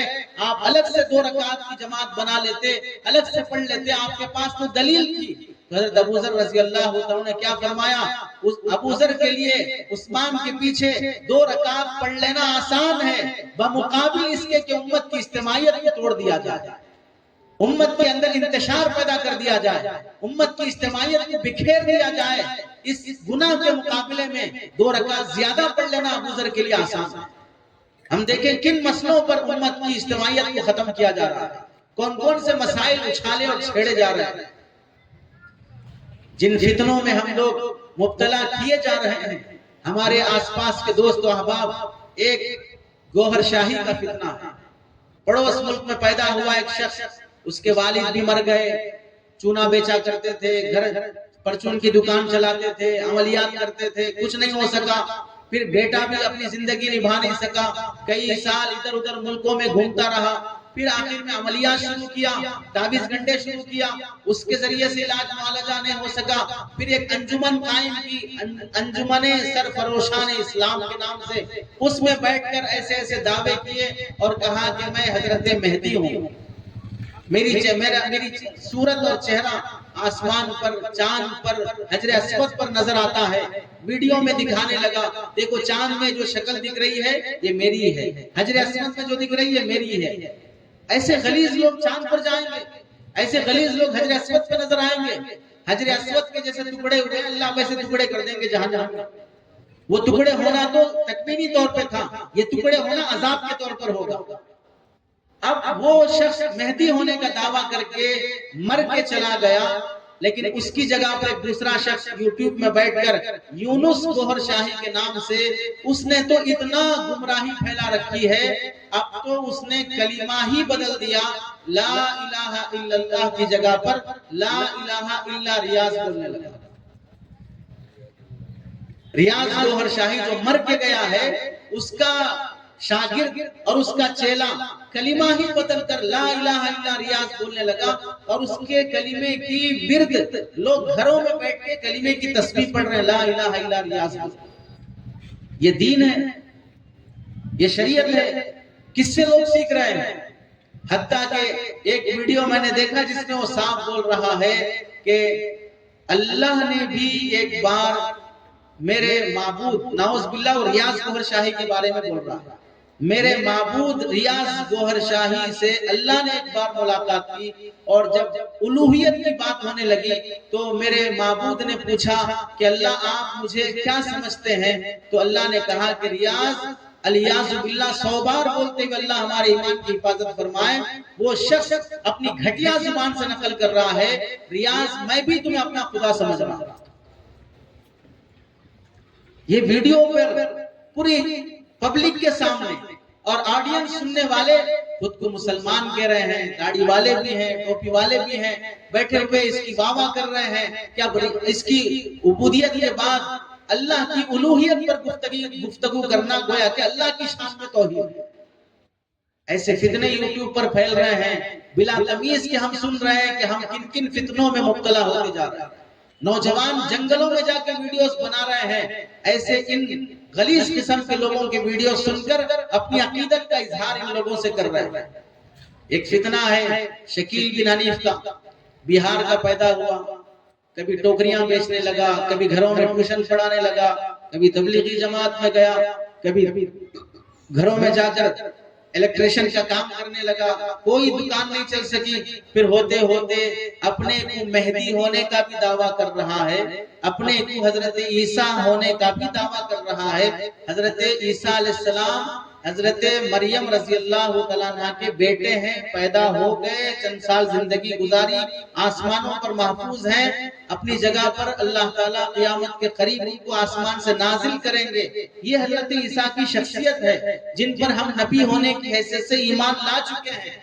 حضرت مہدی علیہ الرضوان نبی نہیں ہیں، وہ امتی ہیں، پیدا نہیں ہوئے ہیں، پیدا ہوں گے، اور ان کی والد والدہ دونوں ہیں۔ حضرت عیسیٰ کے والد نہیں ہیں، حضرت مہدی کے والد بھی ہوں گے، والدہ بھی ہوں گے۔ والد کا نام عبداللہ ہوگا اور حضرت مہدی کا نام محمد ہوگا، ہمارے نبی کے نام پر ہوگا، اور خاندانی لحاظ سے حضرت حسن حضرت حسین رضی اللہ تعالیٰ عنہ اجمعین کے نسب سے وہ ہوں گے، مدینہ منورہ میں پیدا ہوں گے، بہار میں پیدا نہیں ہوں گے، ان کے والد عبداللہ ہوں گے، حنیف نہیں ہوں گے، ان کا نام محمد ہوگا، شکیل نہیں ہوگا، اورنگ آباد میں نہیں بسیں گے۔ اتنے واضح دلائل ہونے کے باوجود بھی قرآن حدیث کے پھر بھی دعویٰ کرتا ہے کہ میں عیسیٰ بھی ہوں، مہدی بھی ہوں۔ تو پاگل قوم ہم مسلمان نوجوانوں میں ایسے بھی ہیں جو اس کے ہاتھ پہ بیعت کرتے ہیں، اسے مہدی مانتے ہیں، عیسیٰ مانتے ہیں۔ بھئی ایک آدمی حضرت مہدی بھی ہو، حضرت عیسیٰ بھی ہو، یہ 2 in 1 ہو گیا نا، 2 in 1 ہو گیا، نہ مرد رہا نہ عورت رہا، یا مرد بھی رہا عورت بھی رہا، تو ایسا آدمی کیا کہلائے گا؟ اس کے ہاتھ میں کیسے ایمان لایا جائے گا؟ کیسے اسے حضرت مہدی مانا جائے گا؟ داڑیاں بھی رکھ رہے ہیں، نمازیں بھی پڑھ رہے ہیں، ہماری صفوں میں اٹھتے بیٹھتے بھی ہیں۔ سمجھایا جائے کہ اللہ کے بندوں، یہ جیسا غلیظ دعوے کر رہا ہے، ایسے دعوے کرنے والے دسیوں لوگ پیدا ہو کر مر بھی گئے، مہدی ہونے کے دعوے کرتے کرتے مر بھی گئے۔ حضرت مہدی آج تک نہیں آئے ہیں۔ حضرت مہدی کا انتظار نہ کرو، اپنے اعمال کی فکر کرو۔ لیکن کئی نوجوان مسلمان مبتلا ہوتے جا رہے ہیں جو ان کو حضرت مہدی مانتے ہوں یا حضرت عیسیٰ مانتے ہوں، ایسے لوگوں سے تعلقات، ایسے لوگوں سے شادی بیاہ کا معاملہ، ایسے لوگوں سے اپنے صفوں میں اٹھنا بیٹھنا، ان کے عقائد سمجھنا۔ عجیب بات یہ ہے، یاد رکھو فتنے ہونے کی علامت، گمراہی ہونے کی علامت یہ ہوتی ہے، وہ صاف طور سے بولتے ہیں ہم کسی عالم سے بات کرنے تیار نہیں ہوتے، امام صاحب سے نہیں ملیں گے، عالم صاحب سے نہیں ملیں گے، آپ اکیلے میں ملو، ہمارے گھر پہ آؤ، فلاں ہوٹل میں ملو، فلاں جنگل میں ملو، اکیلے میں بات کریں گے، کسی عالم سے ملنا نہیں چاہیں گے۔ یہ علامت ہے اس فتنے کے گمراہ ہونے کی۔ اس واسطے کے فتنہ ہے یا دین ہے، صحیح ہے یا غلط ہے، اس بات کا زیادہ علم عالم کو ہوتا ہے، غیر عالم کو نہیں ہوتا، لیکن ملنے نہیں دیا جاتا ہے، الگ سے تشکیل کی جاتی ہے۔ اس فتنے سے بچنے کی ضرورت ہے۔ ایک فتنہ ہے جس میں ہماری قوم مبتلا ہوتی جا رہی ہے، بالخصوص پڑھا لکھا نوجوان، مرزا انجینئر علی کا فتنہ، مرزا محمد علی انجینئر کا فتنہ۔ اس شخص کا فتنہ تو کئی نوجوانوں کے جیب میں بھی ہے، دل دماغ پر بھی ہے۔ اتنا بڑا فتنہ ہے، صحابہ کو گالیاں دیا، نبی علیہ السلام کی شان میں گستاخی کیا، صحابہ پر تان تشنیع کیا، فقہائے امت پر سے اعتماد اٹھایا، تفسیر کی حدیث کی کتابوں پر سے اعتماد اٹھایا، اپنے آپ کو تنہا ایسا مجدد قرار دیا کہ گویا کہ دین کا ٹھیکہ صرف اللہ نے اس کو دے رکھا، کسی عالم کی، کسی مفتی صاحب کی، کسی مدرسے کی اور کسی اسکالر کی، کسی ریسرچ کرنے والے کی کوئی تشریح صحیح نہیں ہے، جو وہ بول رہا وہی صحیح ہے۔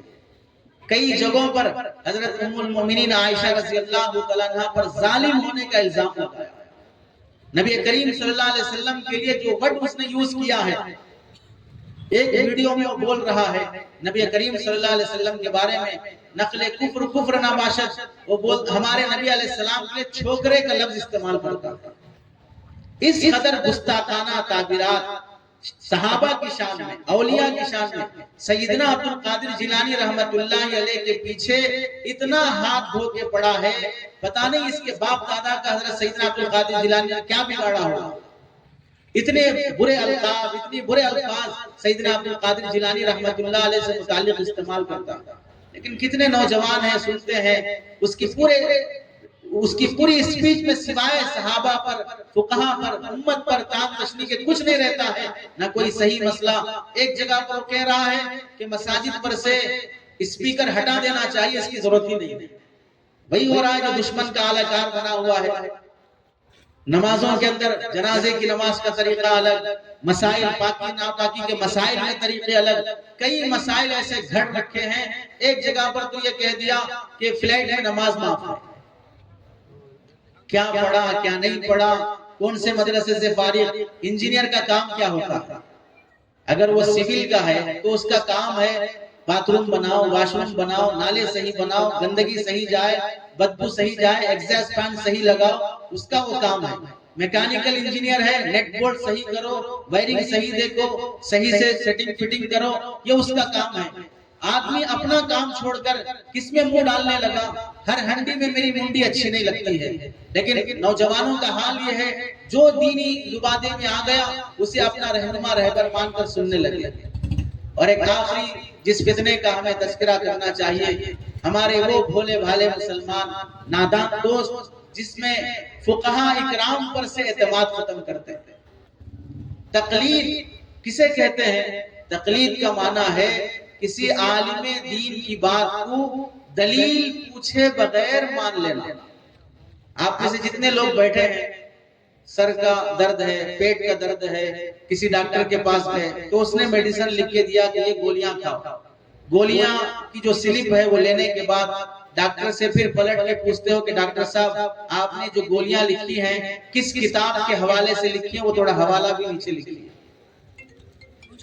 آپ جو انجیکشن مجھے دے رہے ہو، یہی انجیکشن مجھے دینا چاہیے، یہ کون سی کتاب میں لکھا اس کا حوالہ پیش کرو۔ تو ڈاکٹر کیا کرے گا؟ اگر عام زبان میں کہا جائے پیچھے مڑ نیچے جھک، اس کے بعد جو انجیکشن لگائے گا سیدھے قبرستان جائے گا۔ وہاں ڈاکٹر کے سامنے میڈیسن کی سلپ لینے کے بعد حوالہ نہیں پوچھتا، کیوں؟ اعتماد ہے ڈاکٹر پر، کیا دیکھ کر؟ ڈگری دیکھ کر۔ بالکل اسی طرح عام آدمی جب کسی عالم کے پاس، مفتی صاحب کے پاس آتا ہے تو پھر وہ مسئلہ بتائیں تو ان کی ڈگری معلوم ہے، مفتی صاحب ہیں، یہ مولانا صاحب ہیں، یہ قاسمی ہیں، یہ رشادی ہیں، یہ مظاہری ہیں، یہ ندوی ہیں، فلاں کی سند لگی ہے ان کے ساتھ، یہ نسبت بتا رہی ہے کہ یہ ڈگری موجود ہے۔ اب جو بتائیں گے پڑھ کر ہی بتائیں گے۔ یہ شرک کہاں سے ہو گیا؟ یہ شرک کیسے ہو گیا؟ سر عام بولنے لگ گئے کہ تقلید شرک ہے، اللہ کے علاوہ کسی اور کی مانی جا رہی ہے۔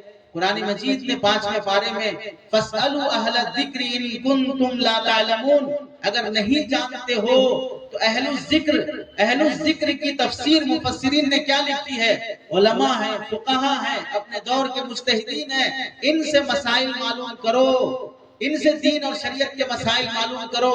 یہ مسئلہ معلوم کرنا دلیل کے مطالبے کے بغیر، یہی تو دین ہے۔ اس کو تقلید کہا جاتا ہے تو اس کو شرک قرار دے دیا گیا۔ اب جہاں یہ شرک شروع ہو گیا تو اب ایک نظریہ بن گیا، سارے دیوبندی مشرک ہیں، سارے حنفی مشرک ہیں، اس واسطے ان کے پیچھے نماز نہیں ہوتی، اپنی الگ سے جماعت ثانیہ بناؤ۔ تو جماعت ثانیہ کے اس مرض کے پیچھے وہ غلیظ نظریہ ہے، اپنی ہی ایک طبقے کو ایک مسلمان مشرک اور کافر سمجھنے لگتا ہے۔ ہاں، خود جب ابن تیمیہ کے فتوے بغیر دلیل کے پیش کرے، بن باز کے فتوے بغیر دلیل کے پیش کرے، ابن عثیمین رحمت اللہ علیہ کے فتوے بغیر دلیل کے پیش کرے، اور فتاوی اہل حدیث 4 3 جلدوں میں لکھی ہوئی اس میں جو فتاوی موجود ہیں بغیر حدیث اور حوالے کے، اس کو اگر مان لیں وہاں کوئی شرک لازم نہیں آئے گا، وہاں کوئی مشرک نہیں بنے گا، وہاں کوئی دلیل نہیں ہے۔ اس دلیل کے بغیر بھی اس فتوے کو میں مان رہا ہوں، بیٹھے بیٹھے ابھی کوئی آدمی فتاوی اہل حدیث کا گوگل پہ سرچ کر کے دکھا لے، کتنے فتوے وہ آئیں گے جس کے پیچھے نہ قرآن کی آیت ہے نہ کوئی حدیث موجود ہے، وہ فتویٰ صحیح ہے کہ غلط ہے؟ ظاہر سی بات ہے، جہاں ہم مسائل اپنے علماء سے پوچھتے ہیں وہ دلیل کے مطالبے کے بغیر پوچھتے ہیں، ضرورت نہیں پڑتی ہے۔ اس کو تقلید کہا جاتا ہے، لیکن اس کو شرک کا نام دے دیا گیا، مشرک قرار دے کر اپنی ایک چھوٹی سی جماعت بنا لی گئی، فقہاء اکرام پر سے اعتماد اٹھایا گیا۔ حضرت امام ابو حنیفہ رحمت اللہ علیہ وہ بڑی شخصیت ہیں، اللہ نے اپنے دین کو مدون کرنے کے لیے، مرتب کرنے کے لیے جن شخصیات کا اللہ نے انتخاب کیا ہے ان میں حضرت امام ابو حنیفہ رحمت اللہ علیہ کی ذات بھی۔ آپ حضرت سے متعلق دیکھیں، امام ابو حنیفہ رحمت اللہ علیہ کی شان اور ان کی فقاہت سے متعلق 2 4 باتیں عرض کر کے اپنے بات ختم کی جائے گی۔ یہاں تقلید کی جو بات آ رہی تھی، ایک امام کو ماننا ہے کہ 4 امام کو ماننا؟ شروع زمانہ وہ تھا جہاں کوئی امام نہیں تھا، جیسے کوئی امام بخاری نہیں تھے، کوئی امام مسلم نہیں تھے، کوئی امام ترمذی نہیں تھے، کوئی امام نہیں تھا، کوئی حدیث کی کتاب نہیں تھی، ویسے کوئی فقہ کا مسلک نہیں تھا۔ بعد میں فقہاء آئے، فقہاء کے بعد محدثین آئے، محدثین میں سے کوئی محدث ایسا نہیں گزرا ہے جو کسی امام کی تقلید نہ کرتا تھا۔ محدثین 500 سال کے بعد اپنی کتابوں کو مدون اور مرتب کیے ہیں۔ 4تھی صدی کے ختم کے بعد 5ویں صدی شروع ہونے پر حدیث کی کتابیں مرتب ہوئی ہیں، اور دوسری صدی میں ہی فقہ کی تدوین شروع ہو گئی۔ 150 ہجری میں امام ابو حنیفہ دنیا سے رخصت ہو گئے۔ 150 ہجری میں رسول اللہ صلی اللہ علیہ وسلم کے دنیا سے پردہ فرمانے کے 70-80 سال کے بعد ہی امام ابو حنیفہ پیدا ہو گئے۔ تو فقہ کا کام نبی علیہ السلام کے دنیا سے پردہ فرمانے کے بعد صحابہ کی حیات میں ہی مرتب ہونا شروع ہو چکا۔ امام ابو حنیفہ رحمت اللہ علیہ کی کئی صحابہ سے ملاقات ثابت ہے، تابعی ہونا علماء نے لکھا ہے۔ چنانچہ دیکھیں امام ابو حنیفہ رحمت اللہ علیہ کے تابعی ہونے سے متعلق بعض ایک عالم دین ہے حضرت امام یافعی رحمت اللہ علیہ، انہوں نے لکھا امام یافعی حنفی مسلک کے نہیں ہیں، یہ شافعی مسلک کے ہیں۔ شافعی مسلک کے ہیں۔ امام ابو حنیفہ رحمۃ اللہ علیہ کے متعلق لکھتے ہیں، امام ابو حنیفہ نے 4 صحابہ سے خصوصاً ملاقات کی۔ نمبر 1 انس بن مالک رضی اللہ تعالیٰ عنہ جو بصرہ میں مقیم تھے، حضرت عبداللہ بن ابی اوفا رضی اللہ تعالیٰ عنہ جو بصرہ میں کوفہ میں مقیم تھے، حضرت سہل بن سعد رضی اللہ تعالیٰ عنہ جو مدینہ میں مقیم تھے، حضرت ابو الطفیل عامر بن واثلہ رضی اللہ تعالیٰ عنہ جو مکہ مکرمہ میں مقیم تھے۔ ان صحابہ سے ان کی ملاقات ثابت ہے۔ اللہ کے نبی علیہ السلام نے اپنے زمانے کو خیر القرون کہا، تابعین کے زمانے کو خیر القرون کہا، تابع تابعین کے زمانے کو خیر القرون کہا۔ یہ امام ابو حنیفہ خیر القرون، بہترین زمانے والے شخصیت ہیں۔ ان پر تان تشنیع کرنا، ان کے بارے میں یہ بولنا کہ ان کو صرف 17 حدیثیں یاد تھیں، اپنے جیسا سمجھے ہو کیا؟ ہم گئے وہاں ڈرائیور بن کے تو امام ابو حنیفہ کو بھی ڈرائیور سمجھے ہو کیا؟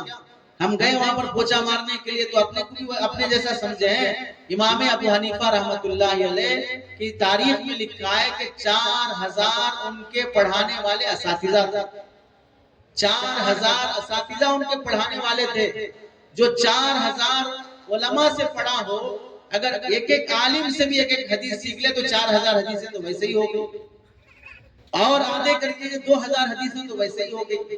اور کیا امت کے طبقے نے آج تک بھی امام ابو حنیفہ کو مجتہد مطلق مانا ہے کہ نہیں مانا ہے؟ مجتہد مطلق کا مطلب یہ ہوتا ہے قرآن حدیث سے ڈائریکٹ مسائل سمجھ کر امت میں بتانے کی صلاحیت، ڈائریکٹ قرآن حدیث سے سمجھنے کی صلاحیت۔ وہ صلاحیت والا پوری دنیا نے امام ابو حنیفہ کو مانا ہے، اور جب وہ قرآن حدیث سے ڈائریکٹ مسائل سمجھ کر بتا سکتے ہوں تو جس کی 17 حدیثیں یاد ہیں وہ مجتہد مطلق بن جاتا ہے، تو پھر امام بخاری کیا ہونا چاہیے؟ تو میرے اور آپ کے جیسا کیا ہونا چاہیے؟ مکتب کا بچہ جو چہل حدیث یاد کرتا ہے اسے کیا ہونا چاہیے؟ کتنی بے وقوفی کی بات ہے، جو اس منصب سے پہنچے اسے صرف 17 حدیثیں یاد ہو، اور پھر یہ غلط فہمی پھیلانا۔ امام ابو حنیفہ رحمۃ اللہ علیہ نے فرمایا اذا صح الحدیث فهو مذهبی، حدیث اگر صحیح مل جائے تو اسے میرا مذہب سمجھو اور میری رائے اور میری بات کو دیوار پر دے مارو۔ یہ امام ابو حنیفہ رحمۃ اللہ علیہ نے ہی نہیں فرمایا، امام شافعی نے بھی فرمایا، امام مالک نے بھی فرمایا۔ ہر دیانتدار عالم یہی کہتا ہے میری بات حدیث کے خلاف نہیں ہے، حدیث کے خلاف ہوگی تو میری بات کو دے مارو۔ اس کا مطلب کیا ہے؟ توڑ مروڑ کر مکر اور چال بازی کے ساتھ پیش کیا جاتا ہے۔ کیسے؟ ایک طرف صحیح حدیث لائیں، ایک طرف امام ابو حنیفہ کی رائے لائیں۔ بے وقوفی یہ ہے ایک طرف جب صحیح حدیث لا رہے ہو تو دوسری طرف بھی حدیث لاؤ نا۔ تقابل حدیث کا حدیث سے ہوتا ہے، تقابل حدیث کا رائے سے نہیں ہوتا ہے۔ یہ خود بے وقوفی ہے۔ ایک طرف اتوار کا دن ہے، دوسری طرف پیر کا دن ہے، تو آج کون سا دن ہے؟ اتوار ہے کہ پیر ہے؟ یہ سوال صحیح ہے، لیکن سوال کیسے ہو رہا ہے؟ ایک طرف پوچھ رہے ہیں آج اتوار ہے یا دسمبر کا مہینہ ہے۔ ارے بے وقوف ہو کیا؟ اتوار بھی ہو سکتا ہے، دسمبر کا مہینہ بھی ہو سکتا ہے۔ یہ سوال ہی غلط ہے۔ یہ تعارض لانا، ایک طرف حدیث لایا، دوسری طرف امام ابو حنیفہ کی رائے لایا۔ امام ابو حنیفہ کی رائے کے پیچھے جو حدیث ہے اس حدیث کو کیوں نہیں لا رہا ہے؟ وہ حدیث پیش نہیں کرتا ہے، یہ خود مکر ہے۔ دوسری بات، جو کوئی بندہ یہ کہتا ہے کہ اگر میری رائے حدیث کے خلاف ہو اسے دیوار پہ دے مارو، اس کا مطلب کیا ہو؟ اسے سمجھنے کے لیے ہم دیکھیں، جو آدمی اپنی بات میں 100% یقین رکھتا ہے اور سامنے والا اسے جھوٹ سمجھ رہا ہے کہ بھئی آپ ڈاؤٹ ہے آپ کی بات میں مجھے، تو کیا بولے گا؟ اگر میری بات غلط ہے تو میں اپنے باپ کی اولاد نہیں، میری بات غلط ہے تو میرا نام بدل دو، میری باپ کی اولاد ہے میری بات غلط ہے تو میں اپنا سر مڈا لوں گا، میری بات غلط ہے تو میں اپنی آدھی پونچھ کٹا لوں گا۔ یہ سب جو بول رہا ہے کس لیے بول رہا ہے؟ آدھے گھنٹے کے بعد نسب بدلنے کے لیے بول رہا ہے کہ میں اپنی باپ کی اولاد نہیں ہوں، فلاں کی اولاد ہوں، میرا نسب بدل دو، یا مونچھ کٹانے کے لیے بول رہا ہے۔ یہ جو بول رہا ہے اپنے بات میں پختگی لانے کے لیے بول رہا ہے کہ میری بات 100% صحیح ہے، غلط نہیں ہو سکتی، حدیث کے خلاف نہیں ہو سکتی۔ یہ تاکید پیدا کرنے کے لیے بول رہا ہے۔ تو امام ابو حنیفہ رحمۃ اللہ علیہ کا یہ فرمانا کہ میری یہ بات حدیث کے خلاف ہو تو دیوار پر دے مارو، مطلب یہ ہے ہو ہی نہیں سکتے میری بات حدیث کے خلاف، کیونکہ ہم نے قرآن حدیث کی تحقیق تشریح کے بعد ریسرچ کے بعد ہی مرتب کیا جو کچھ بھی کیا۔ اور تیسری بات، اگر مان بھی لیا جائے کسی امام کی بات قرآن حدیث کے خلاف ہمیں نظر آ رہی ہے تو یہ قرآن حدیث کے موافق ہے یا اس کے خلاف ہے، یہ سوچنے کی صلاحیت مچھلی بیچنے والے کو، ڈرائیور کو، پنچر ڈالنے والے کو، کپڑے سینے والے کو، بھینڈی بیگن بیچنے والے کو، بال بنانے والے حجام کو، ان کو یہ کیپیسٹی ہے کہ وہ لوگ امام ابو حنیفہ کی رائے اور حدیث صحیح کا تقابل کر کے صحیح غلط کا فیصلہ کر سکیں۔ ناسخ منسوخ کا علم ہے، تطبیق کا علم ہے، ترجیح کا علم ہے، کون سی حدیث کس سے معارض ہے، تعارض کا علم ہے، اصول حدیث پڑھا ہے۔ تو یہ تعارض سمجھنا تو اس کا کام ہے جو فقاہت رکھتا ہے، جو اجتہاد کی صلاحیت رکھتا ہے۔ میں ایرا گرا اٹھ کر یہ بولنے لگ گیا کہ حدیث یہ ہے، امام ابو حنیفہ کی رائے یہ ہے۔ رائے اور حدیث کا تعارض سمجھنے کے لیے بھی تو عقل چاہیے، وہ عقل پڑھے لکھے لوگوں کے پاس ہوتی ہے، ڈرائیور اور کنڈکٹر کے پاس نہیں ہوتی ہے۔ ہر چائے بیچنے والا وزیر اعظم، ہر کنڈکٹر سی ایم نہیں ہو سکتا ہے، چاہے زندگی بھر چائے بیچتے رہو۔ ایسے ہی ہر آدمی جو ڈرائیونگ کر رہا ہو، ہر آدمی جو اپنے بزنس میں لگا ہوا ہو، وہ مجتہد اور فقیہ نہیں ہو سکتا ہے۔ ہم کہنا یہ چاہتے ہیں اس طرح کے انتشار کے ذریعے سے امت جو اصل فتنوں سے مقابلہ کرنا ہے، ایمان پر ڈاکے ہیں، ختم نبوت پر ڈاکے ہیں، لڑکیاں مرتد ہو رہی ہیں، شراب عام ہو رہی ہے، سود اور زنا عام ہو رہا ہے، ان سب چیزوں سے امت بہک رہی ہے، اس پر توجہ کے بجائے وہ مسائل جن مسائل میں ساری امت مسلمہ اولا غیر اولا، افضل غیر افضل کے مسائل ہیں، اس پر توڑ دیا امت، اس پر فتنہ اور انتشار پیدا کر دیا۔ مسلکیں الگ بن گئی، مسجدیں الگ بن گئی، رشتے الگ ہو گئے، ایک دوسرے کو مشرک کہنے پر تل گئے۔ آج بھی اٹھا کر دیکھ لیں، تازہ 8-10 دن کا فتویٰ علماء عرب کا جو شائع ہوا ہے، ویڈیو میں وہاں کے عالم عرب کا فتویٰ ویڈیو میں آیا ہے، انہوں نے خود فرمایا، عربی زبان میں انہوں نے کہا ہے کہ 4 مسلکوں میں سے کسی ایک مسلک کی تقلید امت پر واجب ہے۔ 10 دن کا پہلے کا فتویٰ ہے عالم عرب کا، اب کہہ دو ان کو بھی مشرک، علماء عرب کا بھی مشرک کا فتویٰ دے دیا جائے۔ ہم پڑھے نہیں ہیں، قرآن حدیث کوئی معمولی چیز نہیں ہے، اس کی گہرائی معمولی نہیں ہے، اسی واسطے علماء نے ایک مسلک سے دوسرے مسلک میں جانے کے سلسلے میں سخت تاکید فرمائی ہے کہ کسی کو اجازت نہیں ہے آج اس مسلک پہ چلا، کل اس مسلک پہ چلا، اپنی منمانی سے کبھی اس پر تان تشنیع کیا، کبھی اس پر تان تشنیع کیا۔ یہ امت میں بڑا فتنہ ہے، اپنے اسلاف کے فہم پر اعتماد نہیں کرنا۔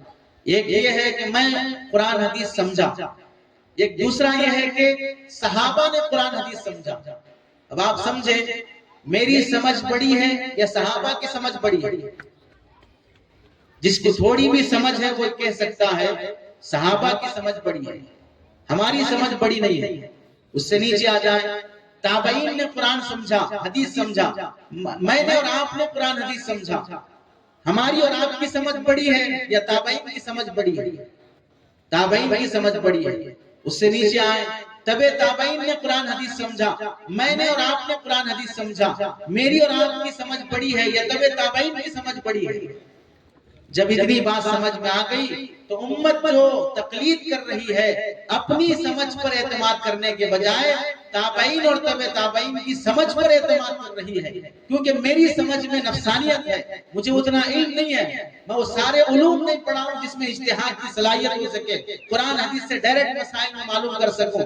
انہوں نے سمجھا، اللہ نے ان کو منتخب کیا، ان کے انتخاب سے فقہا مسالک مدون اور مرتب ہو گئے، اس واسطے اب ان پر میں بے اعتمادی نہیں کر سکتا۔ یہ مطلب ہے فقہ حنفی کا، فقہ شافعی کا، فقہ مالکی کا، جو بھی تقلید کر رہے ہیں اپنی فہم پر اعتماد کرنے کے بجائے صحابہ اور تابعین اور تبع تابعین کی فہم پر اعتماد کرنا، اس واسطے مسائل سے متعلق اپنے علماء سے جڑے رہیں، اپنے اسلاف پر اعتماد بحال رکھیں، بدگمانی اور بدزبانی اپنے اسلاف سے نہ کریں، امت میں انتشار کا ذریعہ نہ بنے. چھوٹی چھوٹی باتیں، وہ مسائل جو حلال حرام کے نہیں ہیں، اولا غیر اولا کے ہیں، افضل غیر افضل کے ہیں، ان مسائل کی وجہ سے امت میں انتشار، اختلاف کا ذریعہ پیدا ہونے نہ دیں. اپنے دین کو اپنے مستند علماء سے سیکھنے کی کوشش کریں. اللہ سے دعا ہے کہ اللہ تعالیٰ ہمیں عمل کی اور سمجھ کی اور اپنے اپنے مسلک پر جمع رہنے کی توفیق نصیب فرمائے. گمراہ طبقوں اور گمراہ فتنوں سے اللہ ہم سب کی اور ہمارے خواتین کی حفاظت فرمائے. آمین. وآخر دعوانا الحمدللہ رب العالمین.